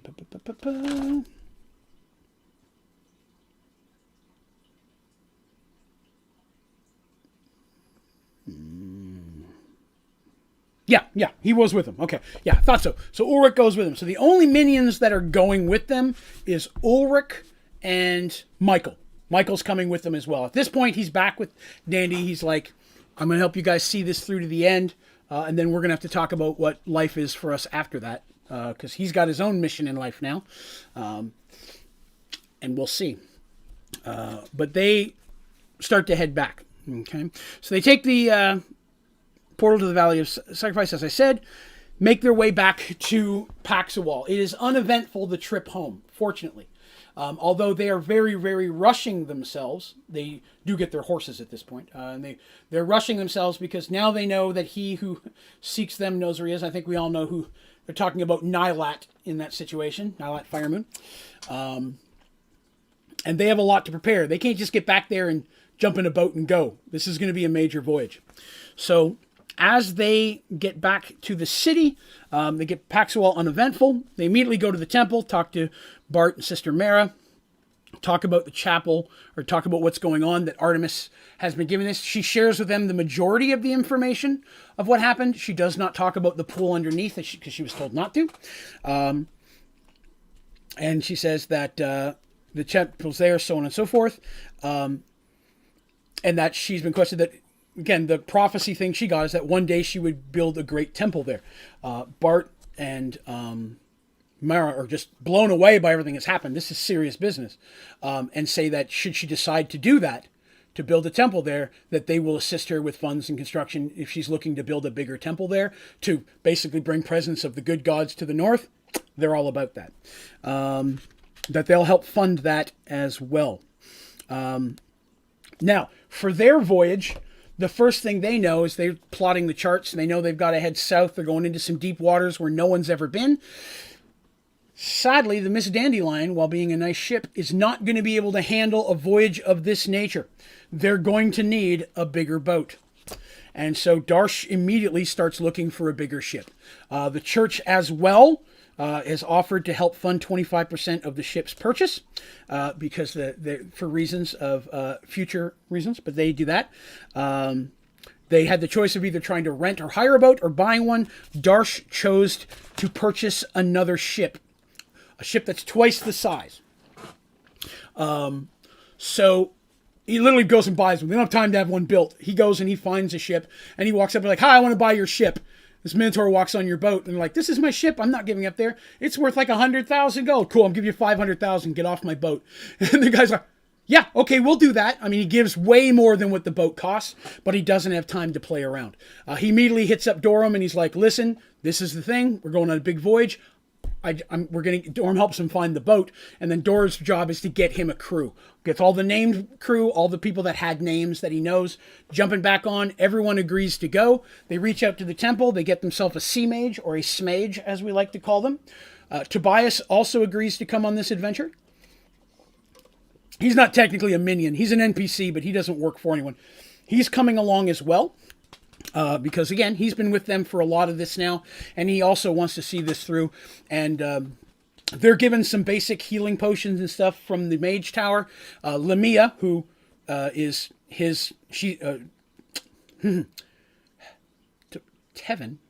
Tobias is saying all the wrong names here.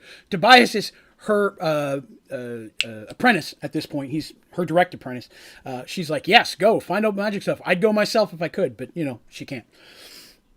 And so they spend several weeks preparing for this journey. Again, it's not overnight. They got to load the ship up. They got to get supplies. They got to get a crew. They've got to get everything set. They talk to Molly. Of course, Darsh gets him a pie, as he always does. And they're preparing for their journey. So it takes several weeks. And this was almost one whole play session for us as a group, was them working out the specifics of what they wanted to do. Darsh had already, at this point, the young lady who played Darsh knew she wanted a bigger boat. She wanted something larger. Now that she has those islands, now that Darsh, I should say, has those islands, he needs a boat that's going to be able to get there faster. And a bigger boat's definitely going to allow that. And a larger ship's going to allow for him to open up more trade between the different kingdoms and such, be able to transport more goods to start building on that island, should he choose to. Because again, we don't know what's going to happen after the source stuff happens, but should he choose to live on that island like he's thought he wants to and build his own, basically, port, if you will, of trade there, a bigger ship is going to benefit that. Plus, the more ships you have, the better. So all that's going, several weeks of prep happen. They're getting close to the time to leave on that trip. They're literally within just a day or so. And then this chapter started, which is called All Aboard. So the name of the ship is the Morgenstern, which, if I'm correct, is the Morning Star in German, I believe. Because again, as we mentioned, very often we use German as the language that represents Minotaur. And the young lady who chose Darsh chose that word. I want to say it's because it meant Morning Star, which is what Mercy's main weapon is. So the Morgenstern is loaded with supplies and people. The last of the crew have come aboard, and Darsh is overseeing the final preparations before setting sail. Artemis, Dandy, and Mercy have just come back on deck after stowing their gear. It's a beautiful day, and everyone on the ship is bustling and prepping the ship for the voyage. So again, twice the amount of crew they've had before. So a lot of new no-named people, all the named people. I don't remember the name of the sea mage, but they have one. Looking at the docks, Mercy notices a rider. Ian says, you're right. Morgenstern is Morningstar. Excellent. Thank you. I was pretty sure that was correct, but I forgot to look it up. I appreciate that. So yes, the Morningstar is what he named this one, because he had a habit of naming his ships for specific things. That doesn't change. Looking at the docks, Mercy notices a rider on horseback quickly approaching. Pointing him out to Artemis, it is easy to see that he wears a the tabard of a Templar from the temple. He comes directly to the Morgenstern and speaks with one of the sailors. The sailor immediately boards the ship and goes to Dorum. They speak a moment. Dorum nods and makes his way to Darsh. Excuse me, Captain, says Dorum, but there is a messenger from the temple who wishes to speak with you. Darsh is like, of course, bring him on up. And the other friends come and join up, hang up. Michael's there as well. Tobias is in his room that he's got. Some of these people are sharing rooms and such. Mercy and Artemis sharing rooms, things like that. Darsh has his own room. Captain Fohammer, I bring a message from Lady Mara, which again is the head cleric of healing of Tavian for that temple. There's a man at the temple asking for you. Lady Mara asks that you and your companions please come to the temple immediately with great haste. The messenger does not know who they speak about, did not see the man, was only sent to bring them back. They're like, well, we were getting ready to set sail, but this is the temple. The temple has been overwhelmingly good to them. Someone there needs to see them. They wouldn't call them if it was silly. They know the temple knows they were supposed to leave today. So they're like, okay, fine. So Darsh and them grab a carriage or whatever, some horses, and they go. Ulrich stays on the boat with Tobias. At this point, he doesn't need to go just to the temple. In town, he deals with his own stuff, usually running some errands for Mercy as well. Like, we need this type of weapons. I need some of this gear. He'll do a lot of that for her as well. As well as a few other things that she specifically asked him for to look into that she doesn't tell everyone else about. And I'm not going to tell you about it yet because nobody else knew. We'll know when we get to it. So they get to the temple as quickly as they can, and I read to them, you are escorted into the temple's private banquet hall. You step inside to find Lady Mara, who rises from her seat, a troubled look on her face. You see several well-armed Templars standing around the room. Welcome, friends, she says. I apologize for interrupting your preparations for your voyage, but he insisted he see you before you left. The PCs are like, who? And they see a little head kind of pop up from the other side of the table. And again, you'll remember he speaks in a Scottish accent, so I apologize if I butcher this. But do you think you could have taken any longer getting here, you big ox? Comes a voice from behind two of the Templars by the table. Stepping from behind them comes a short figure. His hair is wildly cut into a mohawk, and his beard is braided in two short ponytails. His face and body are now covered in tribal tattoos, and a large warhammer is strapped to his back. Did you really think I'd let you finish all this by yourself? Asks Fig, a large smile on his face. So Fig has returned. You may remember Figgy as their gnome warrior friend who was raised by dwarves, who is now basically the leader of New Gullyville in what was old New York. Of course, they're excited to see him. Everybody comes in, cheers. You know, Michael. He met Mike. Did he meet Michael? I think he met Michael. Yeah, he met Michael. So introduce everybody. They asked, of course, how did this come to be? How did this happen? You're in a place where there's no magic. He says, I was trading with the centaur. So he had come out himself, because he did say he went occasionally. I said that very early. I set that up. He does occasionally go himself, and he was outside of the no magic zone talking to the centaur when that blasted Zoltan popped in and scared the hell out of my friends. He told me that you would soon be taking those weapons to an important place to finally be rid of them. He said that he is hunting you. Not he, but he, not Zoltan. He is hunting you, and that you'd need my help. I returned home, packed my gear, and headed this way. So Fig has returned to join them in this final leg of this adventure. They're chatting for a few moments. They're excited to see Fig. They also know he's more than capable. Even though he looks a little bit wilder than he used to, he's Fig meets Mad Max kind of thing. Because he was always shaven head before. He always had a bald head. But now he's grown it out into this thin mohawk looking thing. So Figgy's back. Suddenly you hear sounds of footsteps running up the hallways towards you. A Templar runs in and takes Mara aside. Her face gets a shocked impression as she heads to the door. You all need to come with me. And she heads out the door and they all follow her. Everyone runs down the hallway leading to the courtyard. Not like at a fast run, but at a quick walk. As you exit the building, you stop quickly to avoid running into the dragon. There's a dragon sitting there. Twill slides down from its back, and a moment later the dragon begins to shrink and change, once again taking the familiar form of Zack. Lady Mara greets them both warmly, and Twill runs up to Darsh and says, I brought something for you. Twill has a map with exact coordinations of distance and how to get to the source. He says that they had received it from a very trustable source, though they themselves have not been there. Zack says, I assure you, this came from a place that I trust completely. This will give you the exact directions you need to go. We did bring you one other thing as well, Zack says with a smile.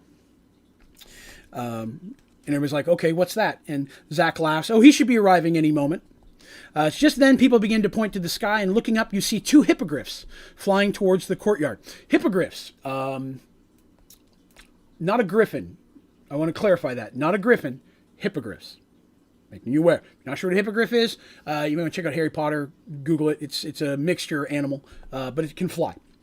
Flying towards the courtyard. After a moment of circling, they land in the center of the courtyard, and the familiar form of King Firemoon rides on one, while Davin, his hippogriff keeper, rides the other. Firemoon had hippogriffs. He's had it's not really been something that's come up, but he has had hippogriffs for a while. Had a hippogriff trainer. That was part of his storyline way back in the day. He wanted hippogriffs, so he has a specific trainer that he hired. That's an elven guy named Davin who handles that. The two men climb down and Rafe hands Davin his reins. Lady Mora steps out to greet them. Greetings, King Firemoon. We're glad to have you here. Hello, my lady, he responds. Seeing you all walk up, he turns to the characters and says, and a greetings to you as well.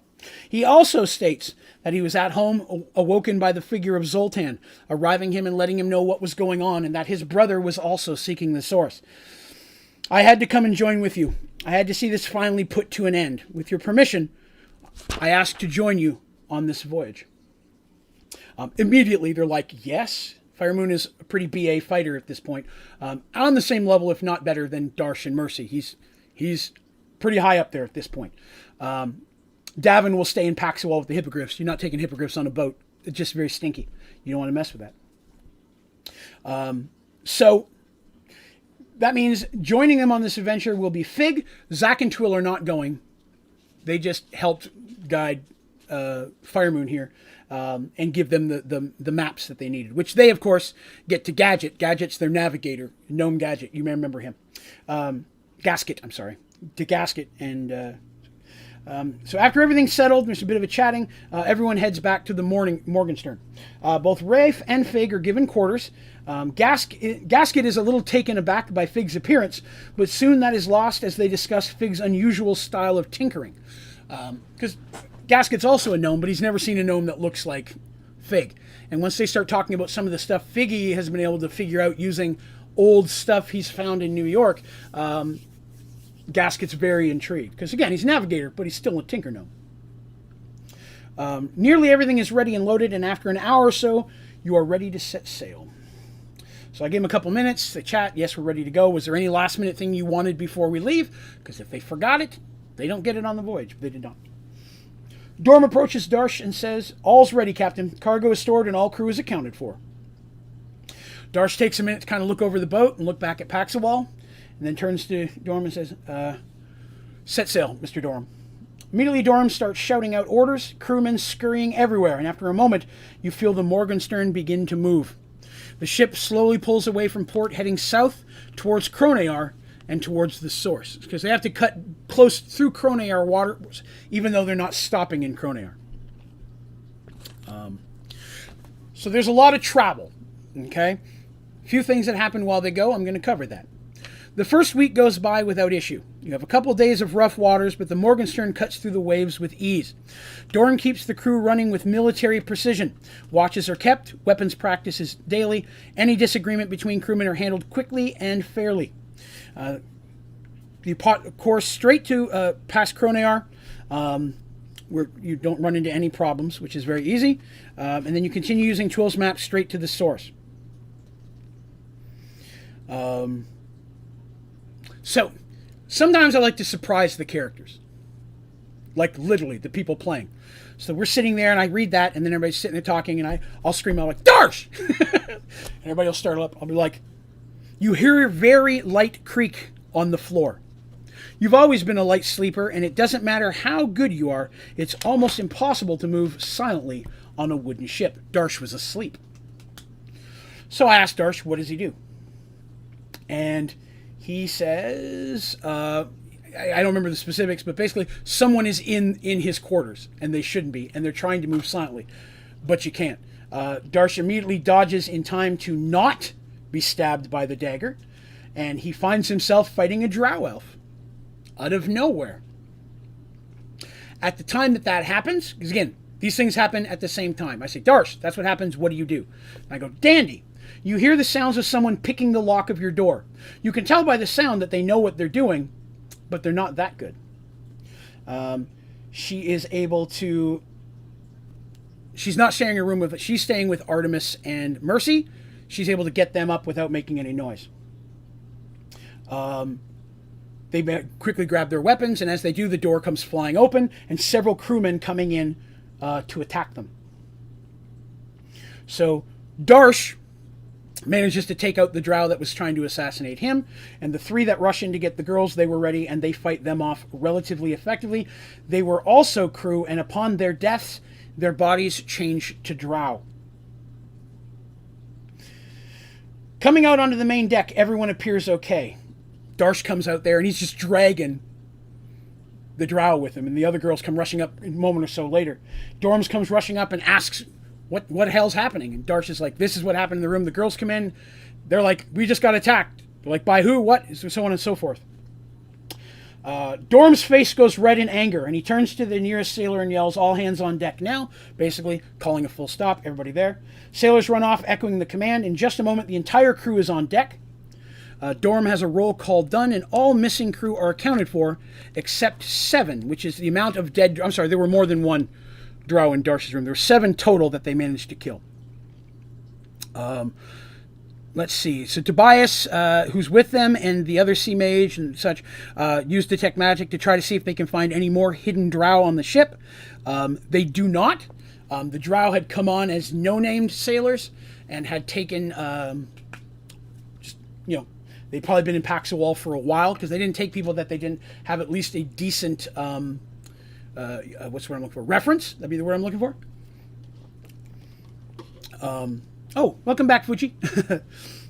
So they tried to assassinate the main characters, and they failed.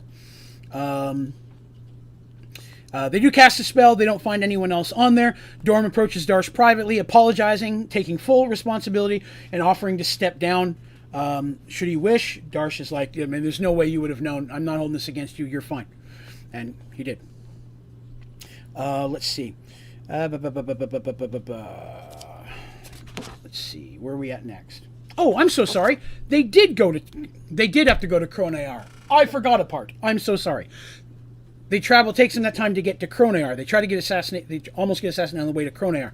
They stop at Kronayar to pick up some more supplies. They arrive in Kronayar a week later, the Morgenstern being much faster than the Dandelion, which is their other ship. They're pulling to port, and it's also get there much faster when you've got 2 mages helping you fly, go faster. As they approach the harbor, they are directed to a specific port. They pull in the ship and tie off. Harbor guard checks their papers and gives Darsh 3 days. After that, he'll have to make payment to be there any longer, but his status gives him those 3 days. While they're there in Kronayar, there are a few things that they accomplish. Darsh goes and, of course, visits Rokar. He's home. They invite Darsh to stay there while he's there. He agrees to do so. So instead of staying on the boat or in an inn, Darsh stays with his cousin. It's a big sign. It's a sign of respect. While they are there, and he tells of the adventure and what's going on, and he knows and Darsh talks to him about his plans for the future. Rokar specifically requests to join Darsh's crew. Permanently. He said that he's saved up a decent amount of gold, but he's wanted to make more. Hearing Darsh talk about the business, Rokar wants to help build the family business here on this new world so that he has something to pass on to his children. And he requests to join on, and Darsh takes him on as a second mate. So Rokar the Minotaur is now on Darsh's ship moving forward. They get all the supplies they need. They're not able to find any information on the source while they're there. They do talk to Senator Borum. You remember that's the senator that helped them out while they were there. There were no news about the Black Horn, the group that was the assassins. They appear to have gone quiet, at least temporarily. They advise that when Darsh is ready to start his trade business, that they should contact him specifically. Borum has several business opportunities he'd like to discuss with him. But they do also mention that just a few days ago, a large ship was seen traveling south through the western edge of their territory. Although they did not come into contact with the ships, they were sighted. So another ship heading the same direction they're going to be going. Other than that, after a couple days or day or so of gathering stuff, Rokar moves on, kisses his wife goodbye and his kid and such. I'll be back when I'm back. But, he's out on boats most of the time anyways. He's a Navy guy. He gives his notice to the Navy or the ship that he was on. I hate to see him go, but they understand. Joining up with family, biz stuff. The Morgenstern again leaves port, heading towards the source. So the voyage south from Kronayar is long and mentally exhausting. The first month went well, but eventually the endless sea with no land in sight begins to take its toll. Tobias was very helpful at this point. He began regularly entertaining the crew with tricks and illusions, and much like he's done for Dandy. Overall, it was an enjoyable trip. The Morgenstern is a wonderful ship. It cuts through the water like a blade, and Darsh immediately took to his captain's role. The crew are much in awe of him, even Rokar. Now it is midday, early in the 7th week. when the call is first heard. Nathalion, which remember that's his Darsh's elven half navigator, half what's the word I'm looking for? Scout. He's the guy who sits up in the mast and looks for stuff. Very good eyes, elven guy. Starts yelling, "Ship ahoy to stern." Everyone rushes to the stern, searching the sea. Takes a moment for you to see it, because again, he has better eyes than almost everybody else. It's barely a dot on the horizon. But once again, Darsh is amazed by Nathalion's keen eyesight. The ship isn't moving much faster than you. By the next morning, it's still far enough away that it's hard to make out specific details. It's large to be sure, and it is directly following them. Darsh pushes the crew harder, using the mages as much as possible. But over the next day, the ship continues to slowly gain ground. Let's see. It's at this time that Nathalion's voice is heard yelling, "Land ho!" Everyone comes rushing to the bow, and what they see takes their breath away. So I'm going to talk to you real quick about the source. The source is not an island. It is, but it's not. First of all, the first thing you have to know about the source is it's a hole. Imagine a perfect circle in the middle of the water. Right? Almost like a drain. No spiral, water just going straight over a perfect hole. It's important, and it's large enough that it's like a small city. It's a huge hole in the middle of the ocean. And this, what I'm about to tell you, will be much more important later. You would think that approaching this big hole, the water current would be pulling them in. You know, this water's going off like a giant waterfall in this massive hole. But in truth, it's actually very, very different. What's happening instead is it's getting harder to go because the water is coming towards them. This massive hole, as you would imagine water going off in a perfect smooth edge, the water is actually coming up and feeding the ocean. The water is not going down.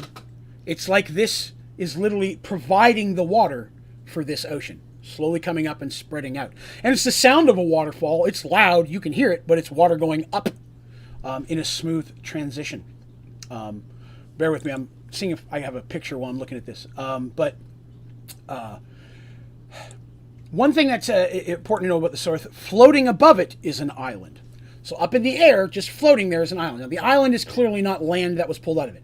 The island is much smaller than this big hole. But much like the Flying Citadel back in the day, there's a bit of rock hanging down from it, and it appears to be, what they can see, it looks like trees, but there appears to be some type of crystal dome over the top of it.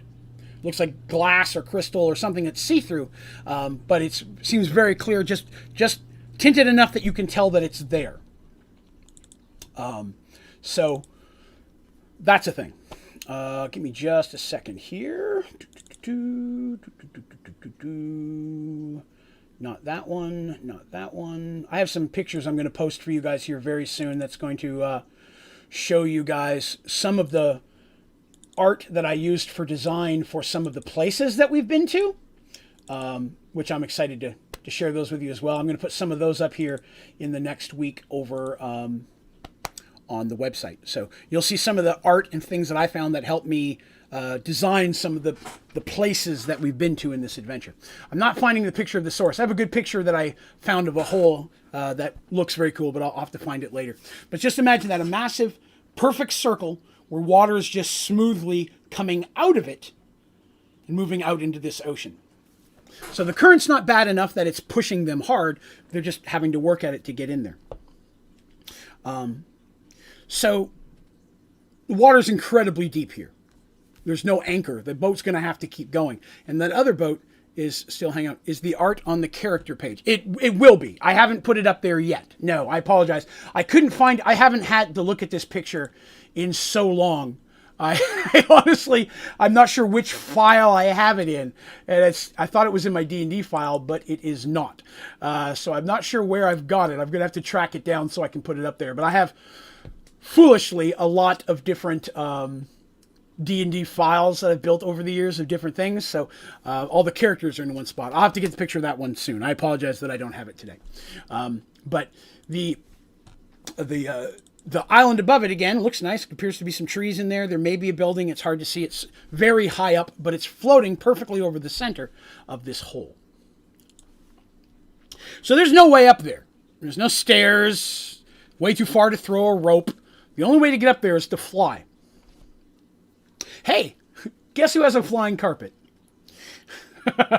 Now, here's the thing with the flying carpet. The flying carpet does not have enough room to carry everybody. So it does have to take a couple trips. And not everybody is going to go up here.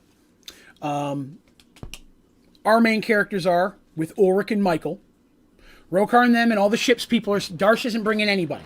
All of them are staying to take care of the boat. Darsh is like, something happens to me, the boat is yours. Carry on the family business kind of thing. Dorm understands that. Even though Dorm's the first mate, he knows the family stuff.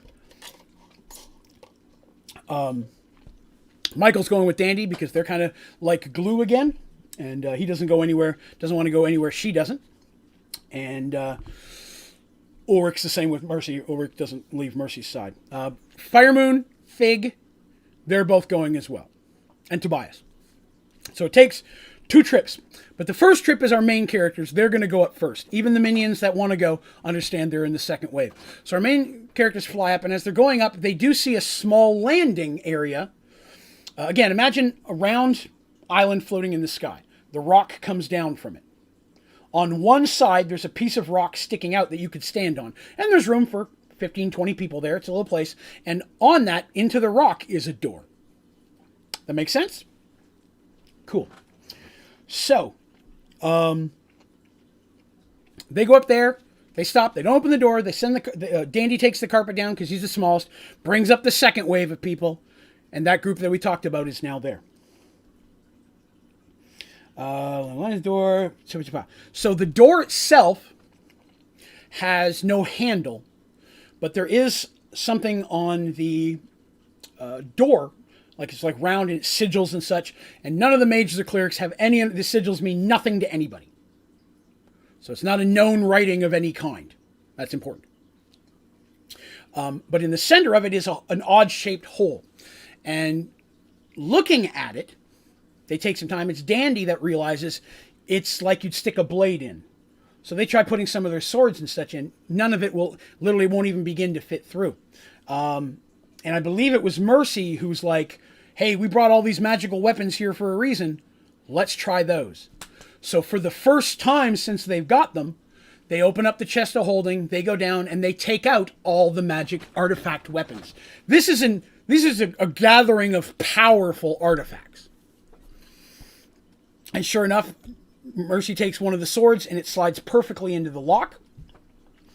It turns, and then the sword comes out, but then the door cracks kind of into like a jagged, and then it kind of opens up inwards. Stone door slowly slides to the left. I read that wrong. The darkness inside is immediately illuminated by a bright white light that seems unnatural. They decide to go inside. This chamber... I see where this is headed. Very nice.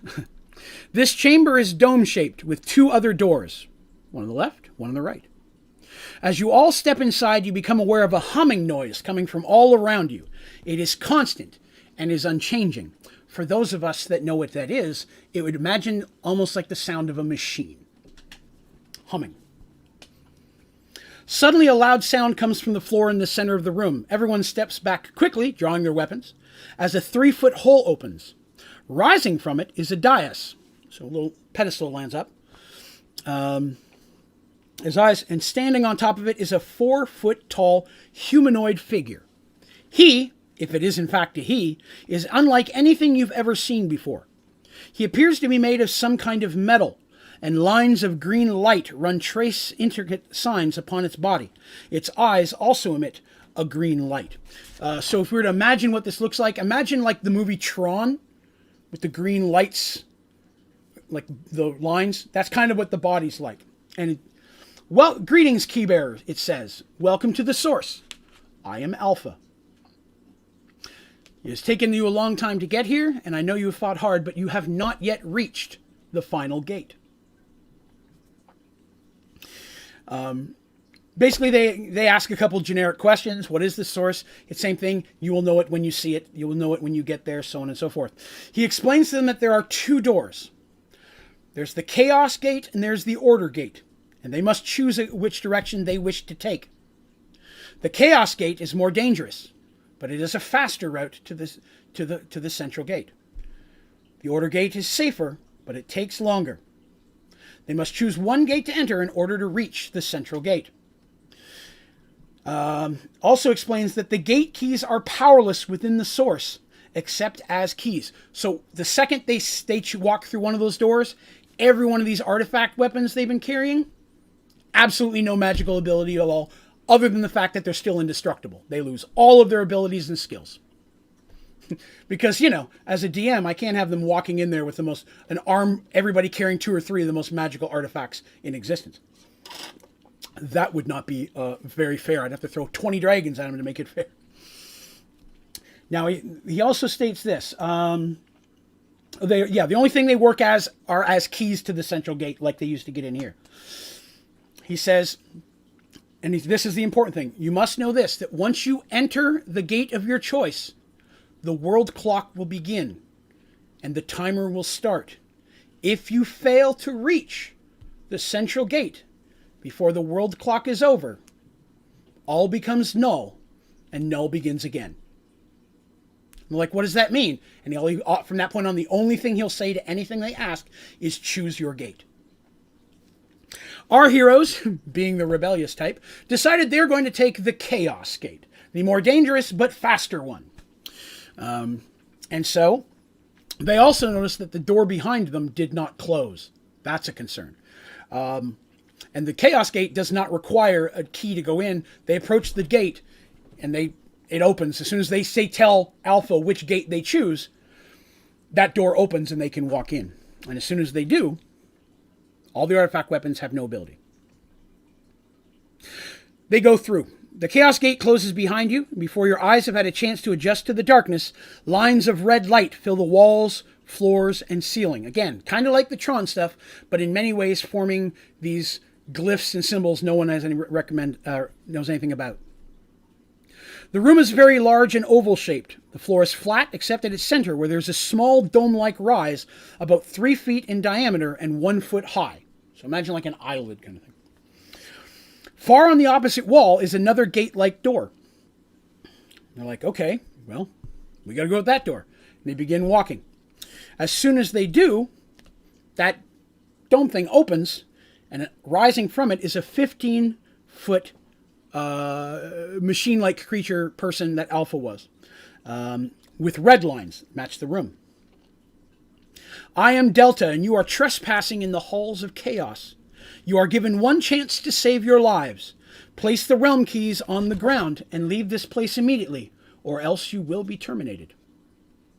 And they're like, well, we can't do that. And he's like, we have to get past you. He goes, I have the key to the next room, and you cannot pass as long as I stand. I will destroy you, or you can give me the keys and go back out. They choose not to give the keys and go back out, and battle begins. This combat was a little bit more specific. Again, much like a video game, each boss they're fighting here has their own special attacks. Sparks and bits of electricity on this guy. He sizzles with that kind of stuff. He has a thing where literally his arms, his part of body where his arms are, will spin, and the arms just do this fast clubbing motion, which will hit anybody in a specific range. So he's trying to get in close on people and then do that spin move, which he can do ever so many rounds. Then it has to recharge back up, and they can see the light charging, going from a dull to a pink to a red, and that's how they know once it gets red to the same color as the rest of his body, it can do it again. That's a pattern they had to find out. And again, with this type of weapons, let's see, that's the damage it did. And all bladed or piercing weapons only do half damage against him because he's a blunt thing. So swords and such, they're still the regular swords that they brought, like their magic weapons, not the artifacts, they're still magical. It's only the artifacts that have no magical ability. So they're fine. They do fight him. People get beat up a decent amount, but it wasn't too hard. They managed to make it past him pretty good. And once they do defeat him, sparks and bits of electricity sizzle and pop from Delta's body as it tips over backwards and falls to the ground. You hear a small noise come from its chest. When they check the chest, the door is opened, and there is a large key there. Big key. Which they then use to unlock the next chamber. They walk inside. Once again, the chamber lights up as you enter. Once inside, the doors close behind you. This chamber is much like the last, but without the mound that had concealed Delta. Instead, you see 4 small mounds, kind of in a square, around the center area as well. Yes, okay.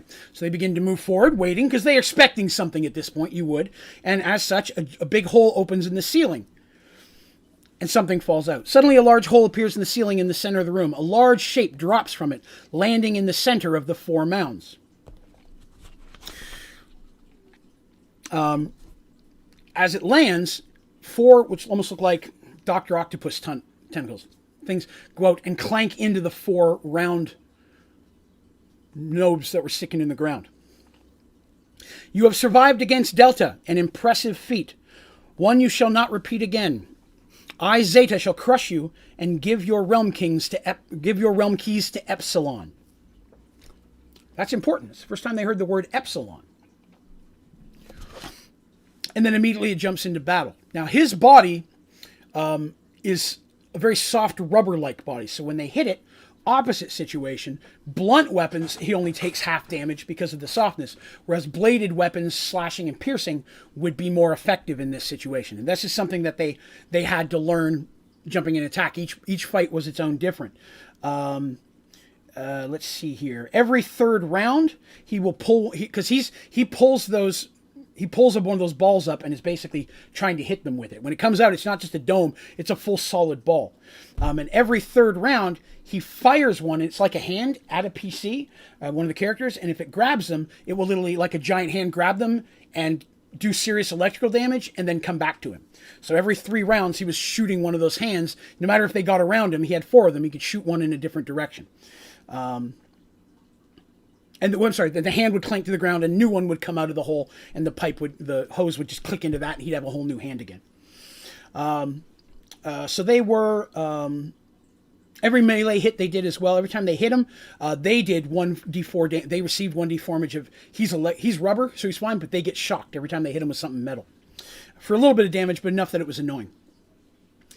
Finally, the electricity that's cracking all over his body, as they beat him, he falls to the ground.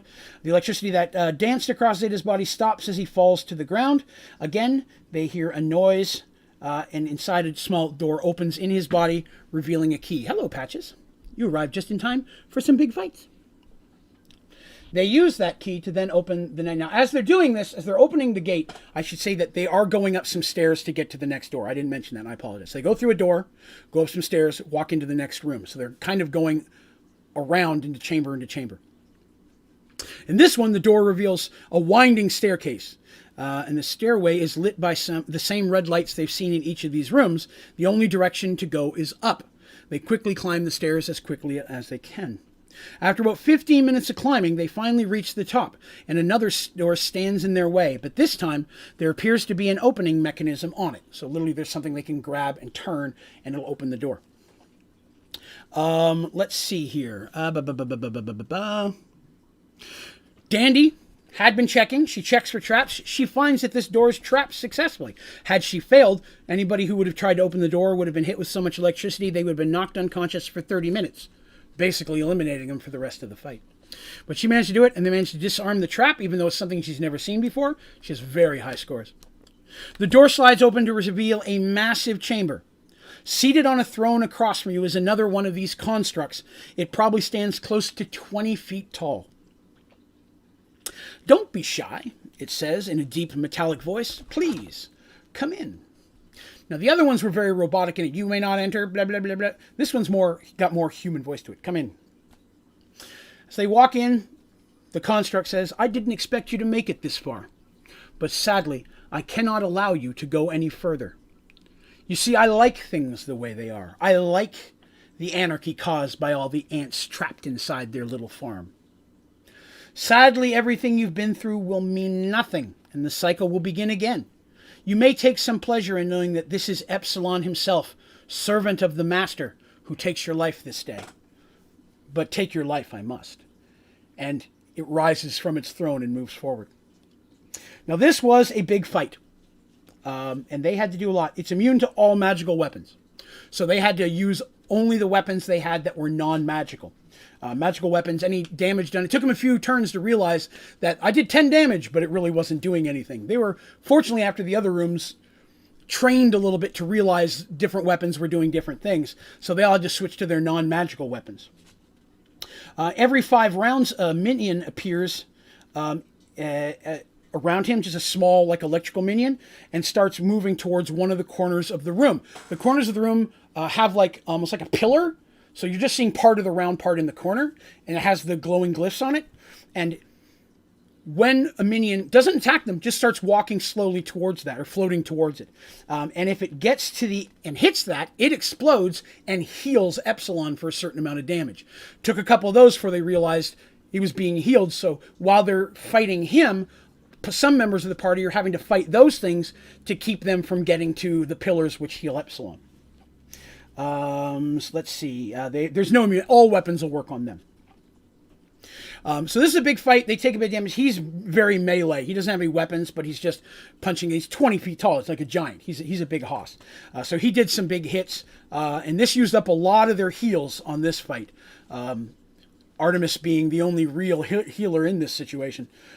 She used a lot of her heals up after this battle. But they did manage to defeat Epsilon. He also had a stomp attack, which doing that would cause anyone in a certain distance to fall to the ground, which is pretty cool. They do eventually, though, beat him. Hopefully I'm not breezing over this too much. I don't want to go into that. He stabbed and she stabbed. I'm giving the gist of how the battle worked. If anybody ever wants more detail on the battles and would like me to do a special stream where I just go way more into detail into the combat, I can do that. Throw that down in the comments or come into the Discord, put it in the Mergeworlds thread. I wouldn't care to do some offshoot episodes to talk more about the mechanics or show more of the maps or show more of the stuff about how the game worked going up to this, or how I came up with ideas. I'm kind of happy to do that if somebody would be interested in maybe a short 30-minute video once in a while where I just answer questions. So something to throw out there. Epsilon falls to his knees. "No," he cries, "not again," and with that falls to the ground. Immediately the last door, which was next to his throne, opens, revealing another set of stairs. They heal up what they can. Nobody heals to full. Artemis tries to keep a few of her heals in case they're really needed. Then they get to the stairs and they start rushing up again. They get to the top of the stairs and throw open the door, because it looks like a regular door, and immediately see sunlight. And this chapter, my friends, is called The Central Gate, the end of the story. Not the end of Mergeworlds. I've got lots more Mergeworlds, but the end of this story. Stepping through the doorway, you find yourself on soft green grass. The shield dome is high overhead, and the smell of sea air is strong. So that glass dome is like a glass, but it is indestructible. They didn't bother to try, but had they, nothing was going to break that. It's a magical glass. This is as I read to them. Everything these guys had built through for years of playing D&D had built up to this moment. Before you was a large building. At first glance, you would describe it styled kind of like a temple. On its right side of the front wall is a set of huge double doors. It's what stands before those doors that fills your heart with dread. Though you've only seen him once, the visage of Nylat Firemoon is all too familiar. His smile is evil incarnate, and his eyes are like black voids of darkness.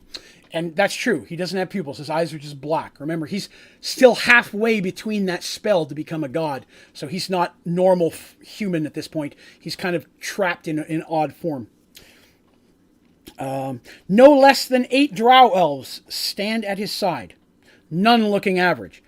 Each is uniquely equipped and all giving off an aura of experience. So I wanted them to know that these are not just 8 drow elves. These are general. These are people that know how to fight. "Greetings, my brother," he says in a deep, echoing voice, because, again, of his thing, when he talks, there's an echo to when he talks. Though he stands a ways away, his voice is as clear as if he stood before you. "Once again you bring this rabble before me, and once again you will see them fall. I must admit I am impressed with your perseverance. Some of you even found a way to defeat death to face me again, and I must say for that I am flattered. Which, remember, some of these people were dead for a while. The darkness you have become ends today, Nylat, responds Rafe. I cannot allow your corruption to continue. Nylat's laugh echoes through the courtyard. You have always been a fool, brother. I will take the realm keys from your corpses and use them to complete my transformation. I shall be a god, and I will rule this new world safely within its protective bubble. And with no other god to oppose me, my rule shall be absolute. There's some, I give them a moment to speak. There's some boasting. We're going to kick your butt. No, you're not. Things and so on. You understand? We're going to kill you and this and that and so on. And he just shakes his head. You fools still don't understand. I have but to keep you from the central gate to defeat you and gain another chance at godhood. No matter how many times we must do this dance, I will persevere, and eventually I will be victorious. They're not quite understanding what he's saying, but they're like, well, we're going to beat you anyway, so on and so forth. So be it then, whispers Nylat as his body begins to be surrounded by a black smoke of darkness. Come, fools, let us see how this ends this time. And combat began. And the drow come rushing in to do damage. Nylat's casting spells at the beginning. It's mostly Tobias and Artemis that are trying to block the spells and trying to do that. See, Jim says, I posted in the Discord very much more detailed on the battles. I don't know much about how it works, but I enjoy learning. I always wanted to do a series called Behind the Dice. Like just a 30 or 40 minute quick podcast where I pop on or story and just talk about the mechanics of D&D and how I play the game and how I design things and my process. It's something that I thought about doing in the very beginning of this. So it's something that it may be a time to actually do that. Just do a Behind the Dice mini story. Something I may look at putting in here in the near future. Now that we're getting to the end of this, I've got a lot that I could go back and review with people as I continue with the story. So they fight, and again, they fight the drow. And there's a lot of damage that's done. The party definitely gets beat up a good chunk here. Tobias is gotten a decent level that his magic, while nothing comparing to Nylat, is able to defend them from some of his spells. And that's what Tobias's main thing is here. He's defending them and disrupting or trying to block the magic. He has several magic items that he brought, given from his mage lady, that he's using, because that's what they are, magic items. That's his thing.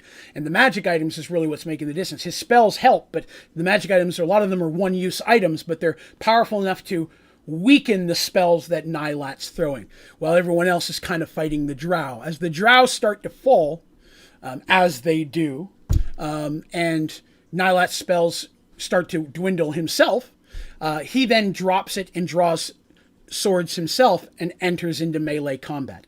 And at one point, everybody, I made it a very fluid battle, so it's not Ulrich's fighting this drow, Darsh is fighting this drow, Rafe is fighting. It's very fluid. Well, people are moving about the battlefield. One moment, Mercy might be fighting against a drow, and then suddenly her and Darsh are against Nylat. And then a minute later, they're fighting another drow, and Firemoon is against, Rafe is against Nylat. So I made it very fluid. At each round, I say, as people moved, unless they said something, I want to specifically do this, I would be like, this is how the scene is shifted. This is who you're facing now. Because on a battlefield, as you're attacking this way and blocking this way, you turn around, somebody may have stood in between you, and now they're fighting that guy you were fighting to begin with. I want it to be a very fluid battle. Instead of just I'm attacking this person every time till they drop, and now I'm attacking this person, which to me has always felt a little bit too mechanical. So most of the drow are down at this point, and Nylat's taken a couple good hits. I am not to be defeated so easily, yells Nylat. His body begins to glow and change, lengthening, and in less than a moment he has transformed himself into a giant dragon snake. So it's like a dragon, but without the hands, much more of a snake, and with the kind of that wisp of that shadow that keeps coming off his body, that darkness that's part of his essence. It's over 100 feet long. I shall feast on your souls, it hisses, as battle then renews. By this point, the drow are gone and everybody is fighting the snake thing. And let's see, Mercy was knocked out at one point. Artemis was able to bring her back up. Darsh was down to almost unconscious.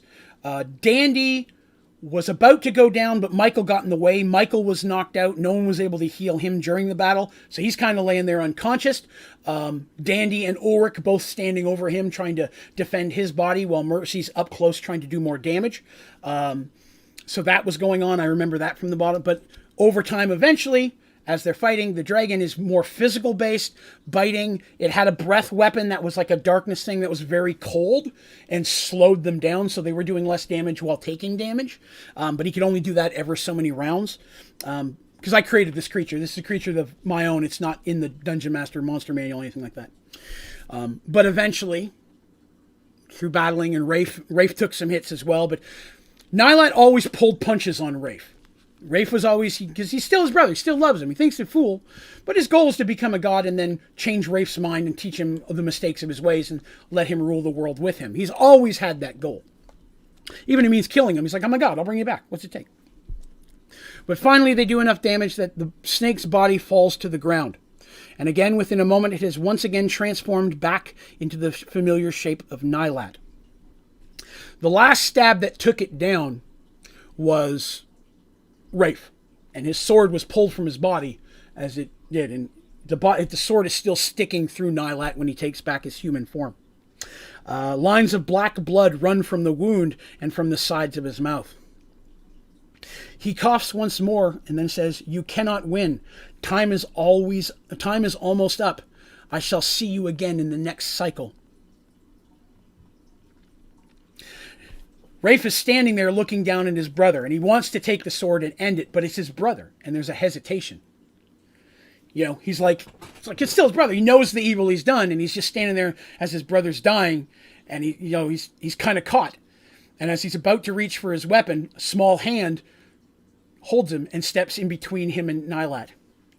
"We will see you in the next life, demon," whispers Fig, who then brings his hammer down on Nylat's head, crushing the last of the life from him with a sickening crunch. "Hiya, bunk," he whispers. "Hey, buddy." Another kitty visiting. Patches his back. Fig has no such hesitation. He knows Nylat only as the man that killed Moog, and he was more than happy to end that. A moment later, the doors open behind him slowly, allowing them access to the temple. Now, don't lick my microphone, you gross kitty. Sorry. Now, they know that time is up. They've heard it. I've implied that there's a clock. They know there's a time limit, though they don't know how much time is left. But I always viewed that if I was telling the story as these things were happening, they defeated one room's construct and going to the next, it would flash to an hourglass and less sand. That's how I always was kind of between the battle as things were happening. I always imagined it flashing back to that hourglass, a mechanical hourglass with more sand, which are really tiny, small beads, because it's all mechanical looking in here. "We must hurry," someone says, and Darsh picks up Michael, because he's the big easy. They don't have any spells left to bring him up at this point, and they rush inside. Because they still don't know what they have to do. They just know this is where they're trying to get. The inside of the temple is beautifully carved, again, with runes everywhere. Just like the sigils and runes that they couldn't read. Moving in the room and around the corner, through an archway, they find themselves standing before the central gate. It stands on a dais approximately 3 foot tall, so just a 3 foot tall dais, very large round. The gate itself looks like all the other realm gates you've seen, but twice the size. So it's a massive room with this giant realm gate. They rush in. The gate, unlike the key doesn't work. It doesn't look like that. And they rush up and they're like, "What do we have to do?" And they can hear like a ticking sound of like a clock. Like they know time is running out. They have to figure out the puzzle. And it's searching into it and looking around. They find that chunks of the realm gate are missing. Now you remember the realm gates were indestructible. Nothing magic, weapon could scratch them or mar them. They were completely indestructible. And upon realization of looking, many of these cracks and spaces, the different artifact weapons would fit into. And as they start finding the right weapons that fit in the right spots, it's like putting together a puzzle. And they're trying to do this. And I had a timer going. I had an hourglass on my desk. They saw it going. They knew how much time they had. And I had some puzzle pieces that they literally had it drawn out. Where I don't have them anymore. They got lost. But they actually had to figure out which one goes where. Because not every weapon just perfectly went in flat. Some might slide in forward. Some may go on the side. They had to figure out which puzzle piece fit where. Kind of like a little Tetris thing. And they only had like 2 minutes to do it. And I said, there you go. And they had to figure it out. And if they'd failed, I had a contingency. I want to be aware of that. There was no guarantee of success.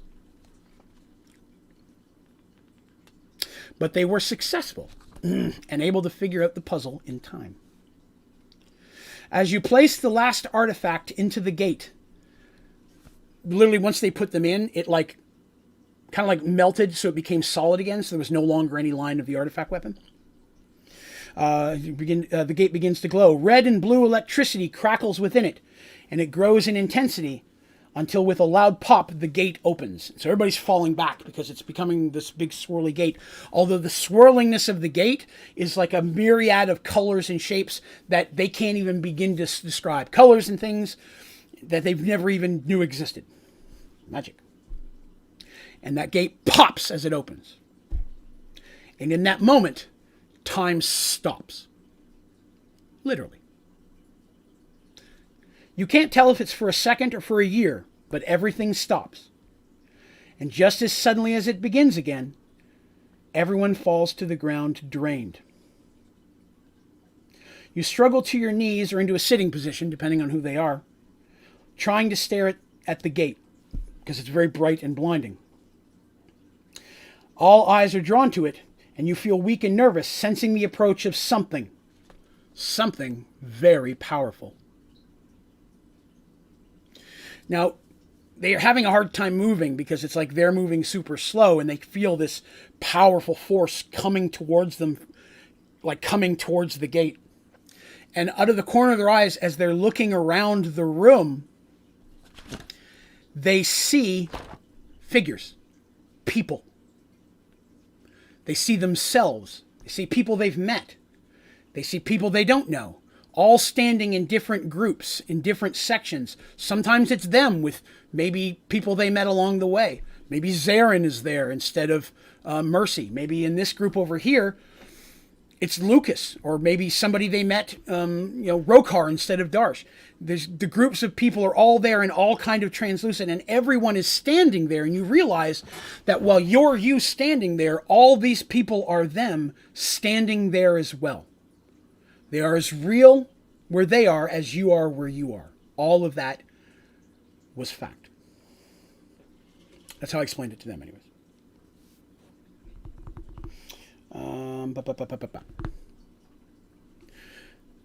Through the central gate's opening, stepping from it is a massive figure. And as they do, all the other figures disappear and it's just our group. Waves of power wash over you. And there is no doubt that the being before you is a god. So literally, a god has stepped out of this portal before them. Now, Artemis has had some questies and had some dreams with gods, but none of them have met a god in pure form. And it's almost enough to wipe you out.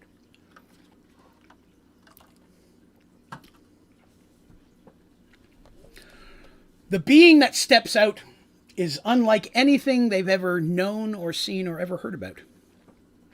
Standing, like very tall. I don't remember if I have tall, but very tall. Probably about 14, 15 feet tall. The figure steps out, and it's almost like their body's made out of a smooth white marble or a smooth black onyx. And I say that, obviously those are two different colors, because the body is shifting. Imagine the figure of a man standing there, made out of white thing, and then imagine a female figure made out of black onyx. All right, so you're picturing two different figures at this point. Okay? Now imagine if that body was constantly shifting. parts of it between one and the other. So half the face is male, then female. Then it's an all-male face, but the arm is female. And it's constantly shifting back and forth between those. And almost like they're fighting for dominance of the body.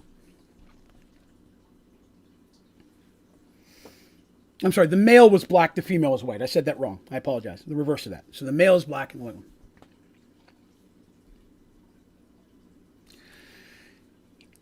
You have done well, chosen ones.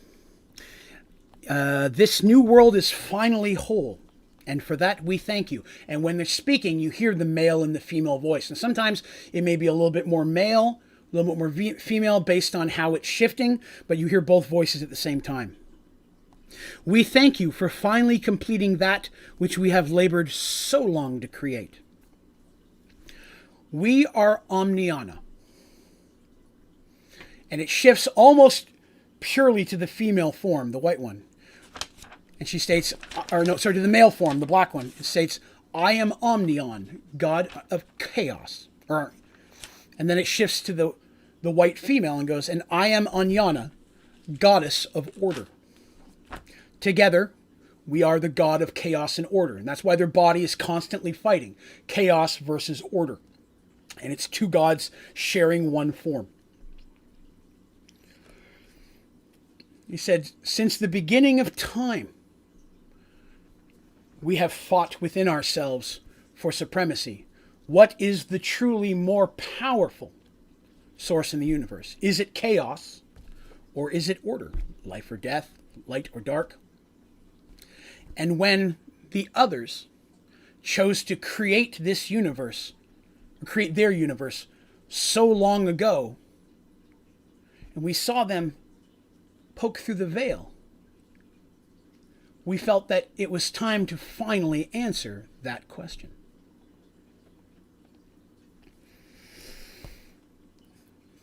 Entering through as this new universe created, we broke ourselves apart, creating these artifacts and spreading them onto this, or placing them onto this world.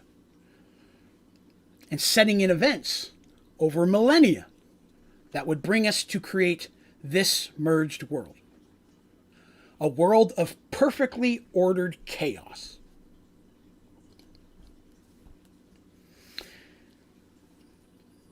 They then explain a couple of different things to the characters that they did not know. Number one, this isn't a world. What they stand on now is a new plane of existence within itself. That's why there's no moving stars. It's not rotating around a sun. There are actually multiple suns that circle it in perfect unison. It's a flat world, massively so. And the Southern Ocean that they're in is actually the Central Ocean. And there are massive continents below it that have been basically blocked off through the source not being locked as it was.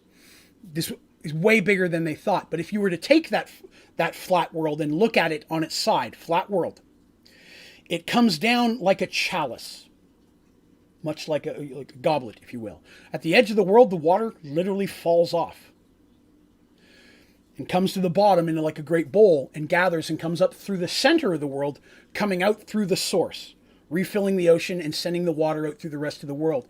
It also comes up through many different tunnels, creating the lakes and ponds and puddles, much like in the Pirates' Cave, where the water was coming up and they didn't know why. The water that allows life on the world flows and cycles through, coming back up from the ground. So if you were to jump in the source, you would literally fall to oblivion, the bottom of this plane. So the flat earthers were correct all along. That's a very good reference, Turtle. I never really thought. So it's not flat. The top is flat. But remember, it's almost like an apple core where the bottom is smaller. But no one has ever been out to that. Even everything they've done has just been in one section of what is this massive plane. And that's not all.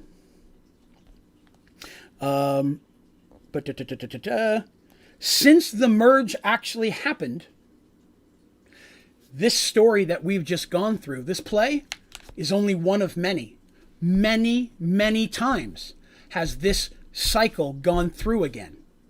And in each cycle, different people were brought together, different things arranged, trying to find the perfect combination of events that would lead to the completion of this new plane of existence. This group was that group. All those other figures they saw were failed attempts, and that's what Nylat was leading to.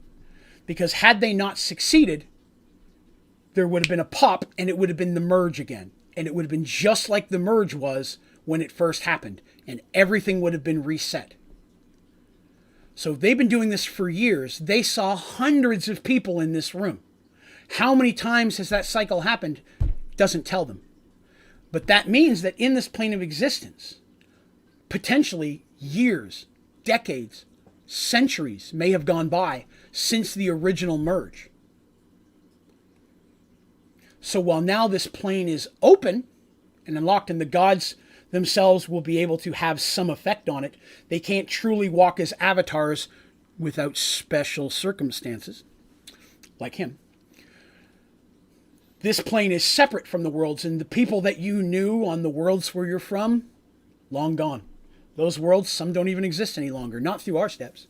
We've pulled a piece of everything we needed, chaos and order, and hurled it together to create this new plane, to find out once and for all, chaos versus order, what is the superior force in existence. And you, our faithful servant, have served us so very well. Thank you, my lords, comes a voice behind them, and everyone spins to see Zoltan standing there, the only person out of all the gods and demigods who knew what was actually going on.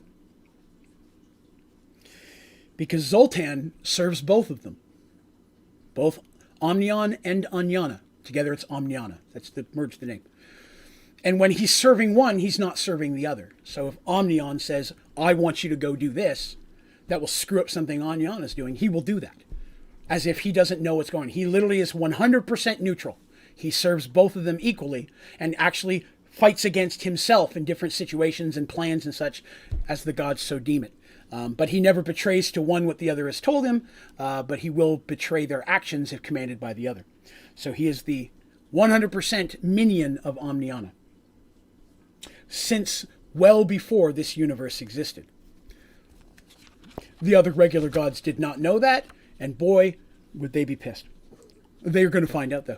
Turtle says, I wish I was here for the beginning of the story. Well, luckily for you, it's all available on Spotify and iTunes or here on YouTube. Although, for some reason, I just found out today, the last episode never uploaded, and I apologize for that. I did not know.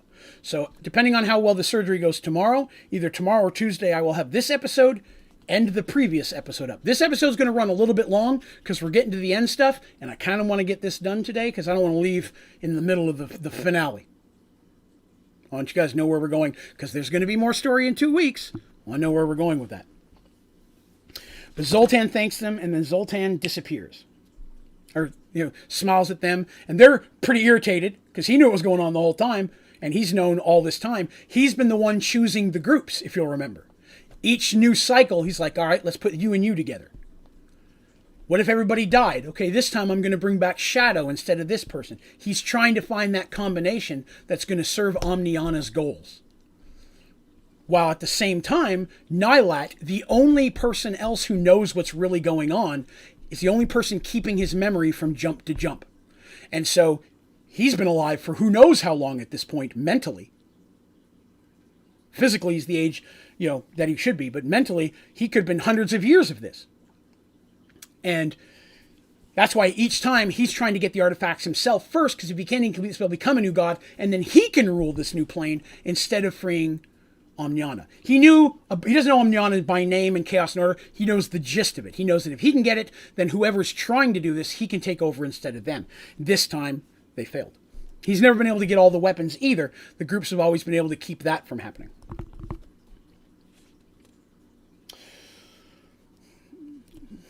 So they ask some questions, they have a few moments, so on and so forth, and he says to them, when you are ready to leave, step through the central gate, and you will be transported back to your ship. The source will then be sealed permanently. No one need ever enter this place again. They had a moment to ask any final questions and such. And let's see. And as you head to the, as they're finally ready to go, Michael's finally awake, they healed him, so on. They're all getting ready to leave. As you head to the gate, Omniana smiles at you and says, "Goodbye, chosen of the gods. I look forward to seeing what you will do with this new world."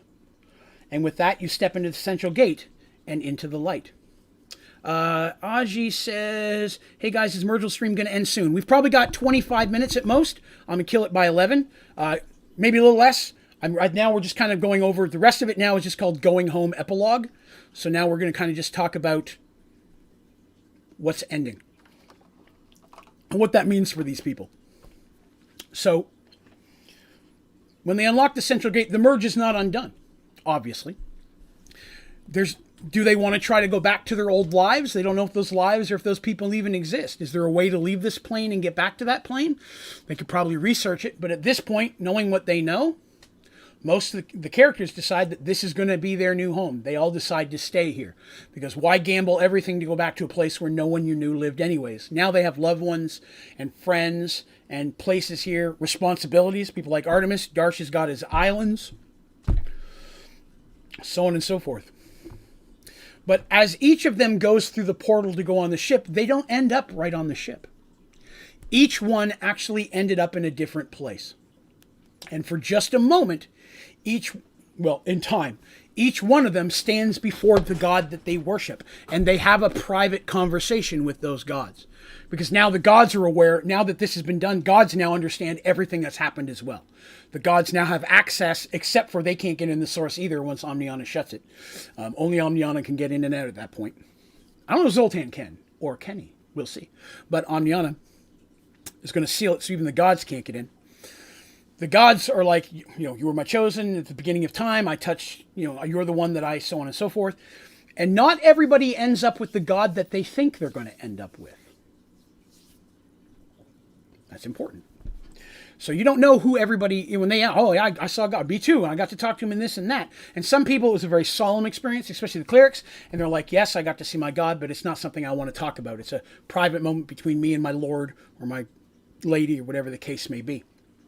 So there was some interesting stuff there for the future that the characters got to hear individually, and I took them separately for each character and had those conversations for seeds for the future. But then, once again, they walk through the portal. The one thing I'll mention out of all those is Dandy has always been a worshiper of, as most Kender are, of Maleka, which is the goddess of feast and harvest. And Dandy got to tell all of her stories, and the god just listened there attentively. And that was the thing Dandy ever wanted of anybody, is to get to tell and share her stories without people telling her to shut up. And it seemed like she got to sit there for hours before she finally went through. But to each of them, they were literally just a moment, and they appear back on their ship, and then they get to head home, which they then proceed to go home. The other ship sails off and is not seen again. The trip home is uneventful, and everyone is in high, if not a bit of morose spirits. Having ample supplies, they elect to bypass Kronear and head straight to Paxawal. Pulling into port in just a little over 6 weeks since leaving the source, you see not much has changed. The port maintains its regular hustle and bustle. The crew being paid the day before disembarking, the ship once it's moored. Many have signed on to stay with her on her next voyage. Darsh will be looking to replace any that did not, including the drow that died. Turtle says, you don't have to read this out loud. Thank you, Turtle.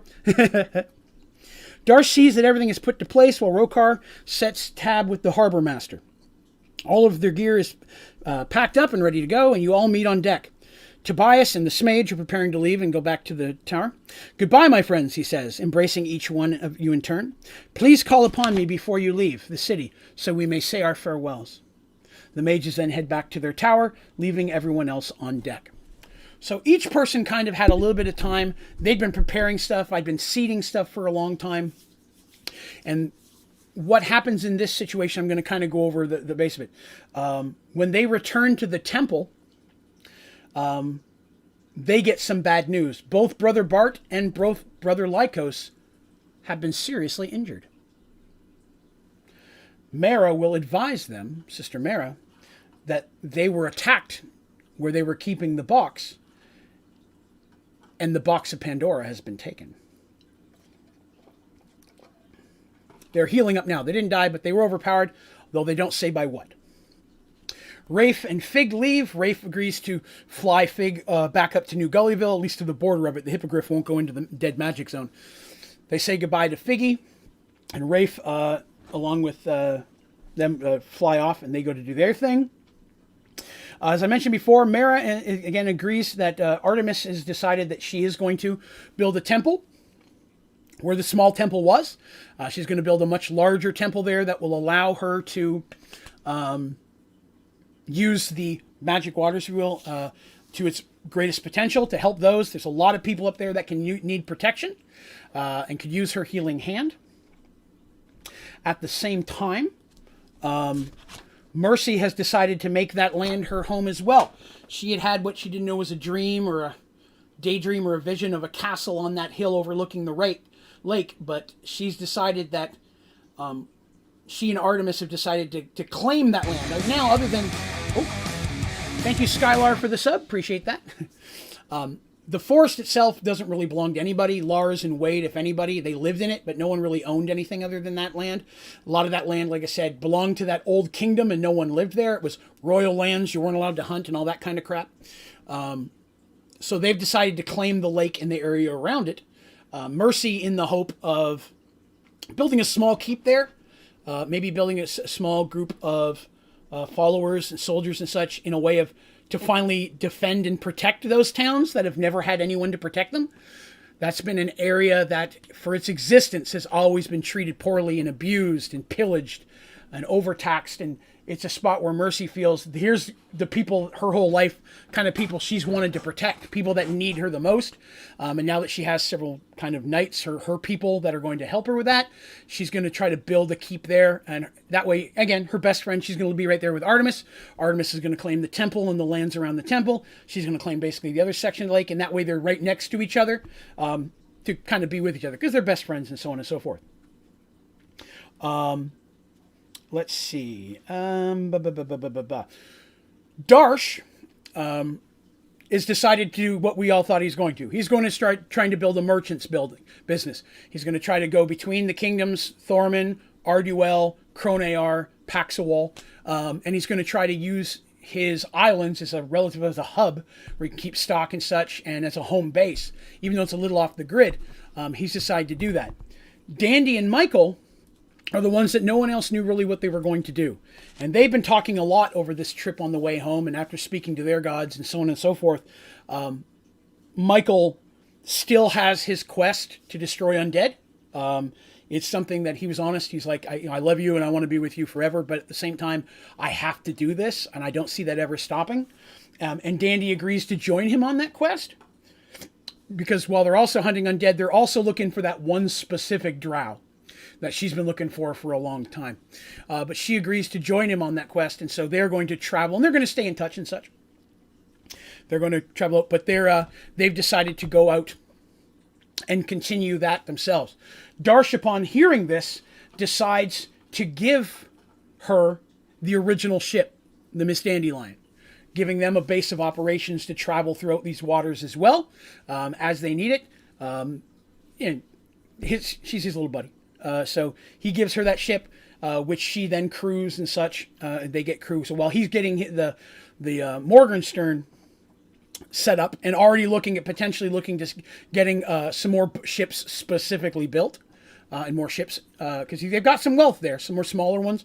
You can't take on work if you don't have a way to do it. Dandy's and Michael are going about retrofitting that ship with the gear and stuff they'll need and getting themselves a crew. Which she does. And she gets a couple named minions as well on the boat, which we'll learn of in the future. We don't cover them now, but she gets a couple regular crewmen, a first mate that's taken on as well. Mara directs Mercy and Artemis to Dublin Stone Mover, who is a dwarven company in Paxawal that does a lot of the building and such.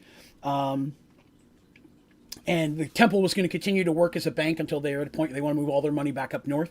And so they are going to hire him to basically come and build the new temple and the keep. So they're going to be having two huge construction things built at this time. You know what I mean? We're going to build a castle. We're going to build a temple. We're going to need a lot of people for this. They've got a realm gate really close by that they can port back in from Paxawal. So that's something that they're going to be working on as well. So while this is going on, of course, early on, after they go back to their house that they have there. And as they approach their home, they see a small wagon in front of Molly's homes with her personal belongings inside. Molly's very upset, and they ask her what's wrong. And they say, well, the owner of her home is retiring from the seas and wants to live in this home for the rest of his days, so she has to find a new place to live. Business has been slow currently going on, so she's going to look to leave the city and see if she can find work in one of the inns in the smaller towns to the north. The companions instead offer her to move into their house. They're not going to be living there. They still own it. They're like, move in right next door. You just take care of the house for us and that secret room that lets us teleport back here when we need to, which they tell her about. And you can just run your business right out of here. You can live here. You keeping it up would be the same as rent. You pay nothing. You just stay here as long as you want. Molly is overjoyed to hear this and accepts that. And so she moves into their house as they prepare to move on to their new stages of their life. But that still gives them that house as a base of operation should they need to come back to Paxawal in the future. Darsh chooses the largest, which is the southern island. And I'm going to be honest with you. There's a fancy name for Darsh's islands, and I will tell it to you when we read about it in the future. But I'm always going to reference it as Darshtopia because they hated that, and so that's what I always called it because it was funny to me. So Darshtopia is the 4 islands that Darsh lives on. Moving forward, that's what I call those. It actually has a more official name. That's just what I use for reference because I think it's funny.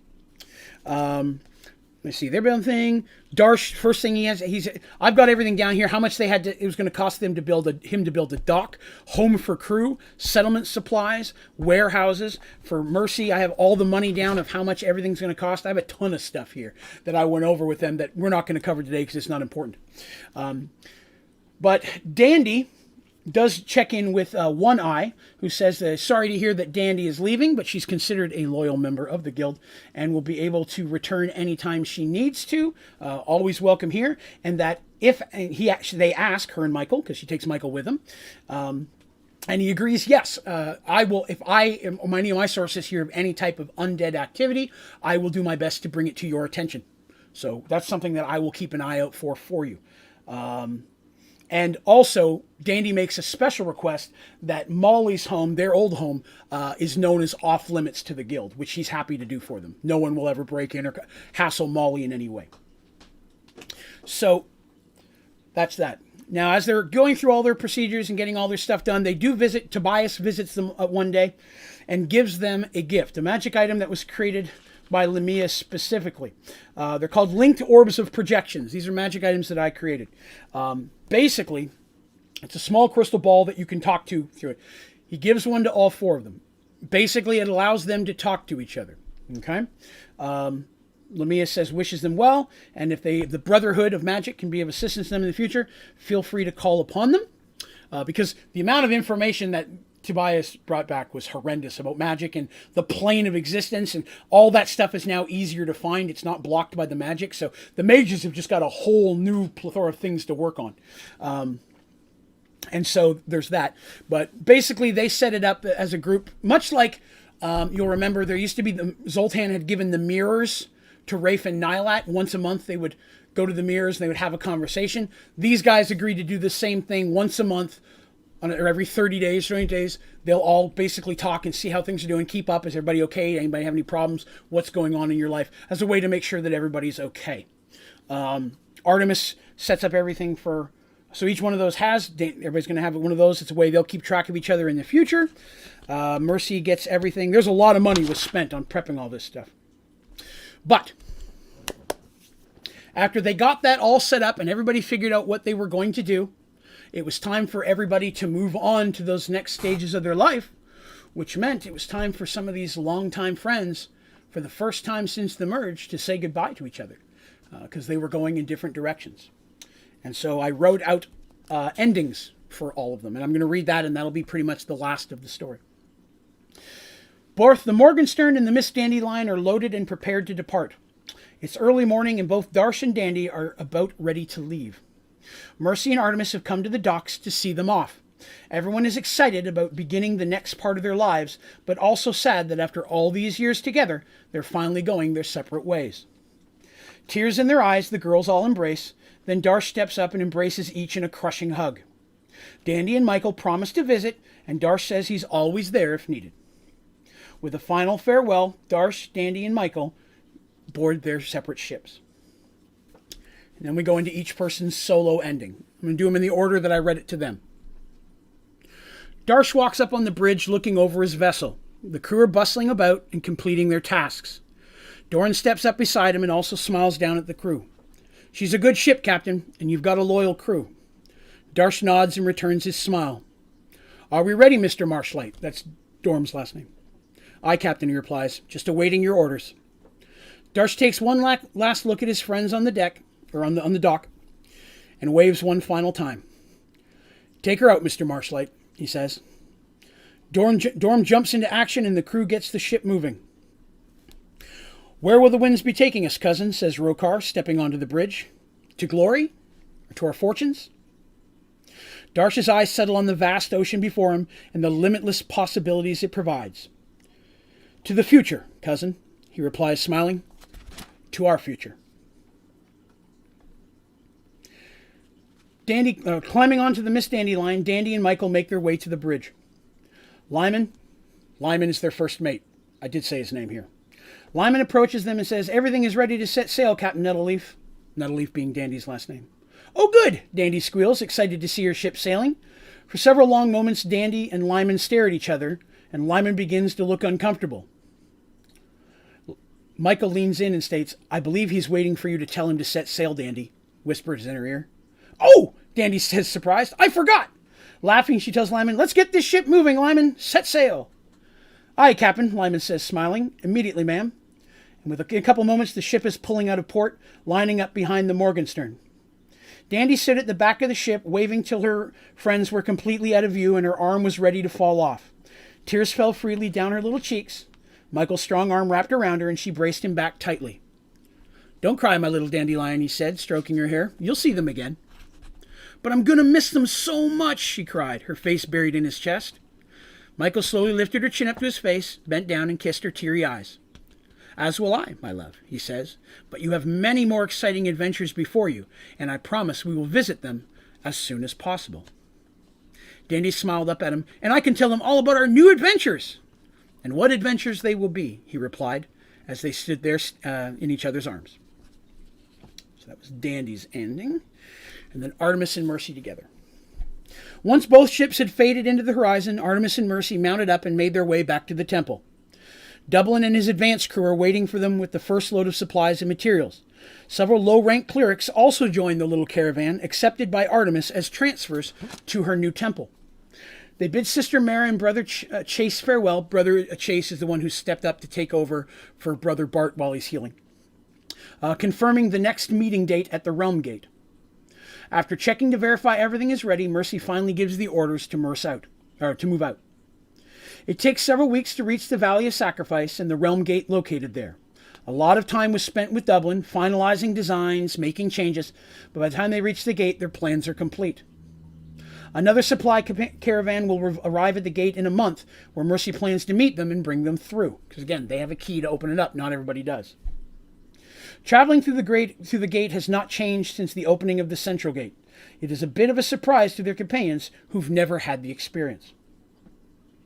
A moment of sadness hits Mercy and Artemis, remembering how excited Dandy was every time they used the gate. Stepping through the other side, they're greeted by the familiar clearing, its lush green grass, now about knee-high. The wagons follow through afterwards, and you make your way through the clearing to the forest edge. Greetings, Lady Mercy, a voice calls out from the forest. Riding into the clearing is Wade Owens, a huge smile on his face. Greeting, Wade, she replies. How goes it? Very well, he says, nodding a greeting to Artemis and Ulrich. There have been no sign of any more slavers. The crops and animals are all much healthier, and the rebuilding of the local towns is well underway. After receiving a little more information, Mercy sends Wayne on ahead and Ulrich to prepare for their arrival. It takes several more days of travel before Mercy and Artemis finally near the chapel. There's been a discussion of the cost of a road between the gate and the chapel with Dublin, thinking that will help speed up the process and make it easier to travel. Now, as they finally approach their destination, Mercy and Artemis find themselves discussing their future. There's going to be a lot of work before it's finished, comments Artemis. Yep, said Mercy, but it'll be worth the time and effort. These people can really use our help and our protection. Very true, replied Artemis. We can do a lot of good here, and I look forward to the challenge. Both women smile at each other as they finally can see the chapel through the trees. They can see Quan, Sheamus, Wade, Ulrich, and Lars rushing towards them as they enter the clearing. Standing before the temple is Lucas, Misha, and Mia, the smiles and excitement expressed on each of their faces and warming their hearts. We're finally here, laughs Mercy, looking to Artemis. Yes, she whispers. We're finally home. And that was the end of that chapter of the campaign, but truly the end of that specific adventure. That story from the Fire Moons through that point was 15 plus years. I mean, all the Darsh and Artemis stuff, that was over for probably 2 or 3 years of playing at that point, maybe 4 by the time we got to this point. And I still have so much to go. But that was really what initiated this and what really sets the phase for the future. You can imagine moving forward now, the responsibilities and the grander scale things. Artemis has a huge temple. Mercy's going to have a kingdom. Darsh has a ship or two, and he's got his own island. Dandy's out hunting undead. You can imagine that bigger things will come to meet these folks as they slowly are building their own way in the new world. But how far in the story do you think you are? Maybe halfway? Maybe? A little less than halfway? To answer your question? It's hard to know. I didn't know this was going to take this long to tell, to be honest with you. But the freedom to be much more descriptive and go into detail has been a phenomenal experience. When I used to tell this story to friends, I would do it in 6 to 8 hours, and I had to just be very broad, cut over all the details. So this has been a lot of fun to be able to go into so much detail. So there's a lot of story left. I kid you not. Some of the biggest stuff has still yet to happen. Let's think about some of the stuff that's out there. There's still that drow out there we don't know about. Draven is still out there. That's a thing. You know what I mean? There's more stuff rumbling in the world that is going to affect these people moving on for generations. Sneaky hint, maybe. But that was the end of this adventure. And if I had not got a chance to tell it any other way, if I got to tell no more, this was the big part of the thing that I always wanted to get out there, how it started. The next section to me is just about as important because it sets one of the most, the future in place. The next story really sets ahead what's going to be leading them moving forward. The overall arc of the next section of the campaign. Glitch Vision said this would make a best-selling book series, to be honest. I appreciate that. I really do. I always wanted to write it into books. I've never been able to get it on paper as well as I can tell the story. That's always been the weakness there. I just can't get it on paper that way. I'd love to one day get with someone and try to go through these videos and put it into a story. But it's one of those things where some of it I would have to go change back. Plus, some of these things, if I was to ever write it into a book, I'd probably have to change. Since I use so much Dungeons and Dragons stuff, I'd very likely have to change it to other names or other creatures to not get sued. But it's one of those things. But I've got a lot, like I said, I've got a lot more. And plus some of the cool stuff as we move forward, it's going to shine lights on some of the stuff that happened in the past that didn't seem important but was way more important. And that's another reason I have a hard time writing it, is because I want to write it in a way that doesn't give away what's going to happen in the future. But I know what's going to happen in the future. I knew that when I created this part. There's some parts like the Draven thing that I seeded that we haven't even touched it again, right? She saw him one more time in Arduel in the marketplace. One time. That was the last time she saw him. That's clearly a big chunk of time. She still got the tattoo. Michael was able to sense that. Undead. I mean, there's a lot of clues there that leading up to big stuff. And it's going to only get bigger. So that being said, I got to have surgery at 8 o'clock tomorrow morning. So I'm going to call this a day. We went about 30 minutes longer than normal, but I was very glad that I got to tell this ending big chunk of the story and get it out. It came across better than I was hoping it was. I was afraid I'd mess it up and it wouldn't be a cool ending. But hopefully you all enjoyed it. If you did enjoy it, please click like. Please throw questions and comments down into the after this, or come to the Discord channel, which you can find on my website, onlydraven.com. Come on, join the Discord. If you got questions, you'd like more answers about the story, come on in. I'd love to talk about it with you. I'll look at doing a behind the dice video or something here soon. Maybe do something where we can just talk about the mechanics. Because now I can cover a lot of this stuff in more detail. Some of it I can't because it's still future, but most of it I can cover in detail, the mechanics, pull up more pictures of maps and things, and show you how the adventure worked. But I am going to call that a day because I've got to be in bed in about 30 minutes, and I still have to eat some more Jell-O. I haven't had food all day. I've had Jell-O and apple juice and water is all I've had today. I am hungry. Tomorrow after the surgery on the way home, I'm thinking Burger King chicken sandwich, original chicken sandwich, which is the ultimate chicken sandwich. Some of you may disagree, and that's okay. You're wrong. But the original chicken sandwich from Burger King is the boss, and that's what I want. So I'm going to do that. I'm going to slide out of here.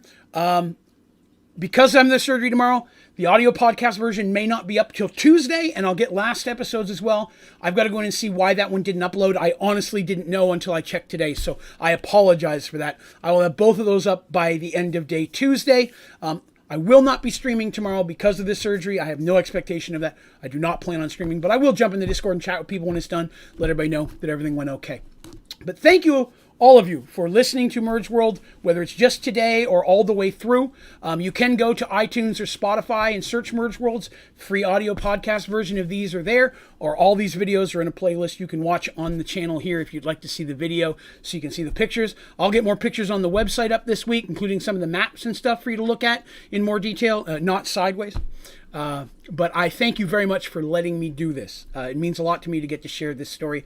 Even if it's just a few people that come by, I know the ones that do are really into it, and I appreciate that a lot. So thank you for giving me this opportunity. But I hope you all have a wonderful day. I'm going to call that a day, and hopefully I will see you again soon. But most importantly, 2 Sundays from now, I will hopefully see you for another Mergeworlds D&D story podcast adventure where we begin the next phase of our characters' lives. You all have yourselves a wonderful evening, and I will see you very soon.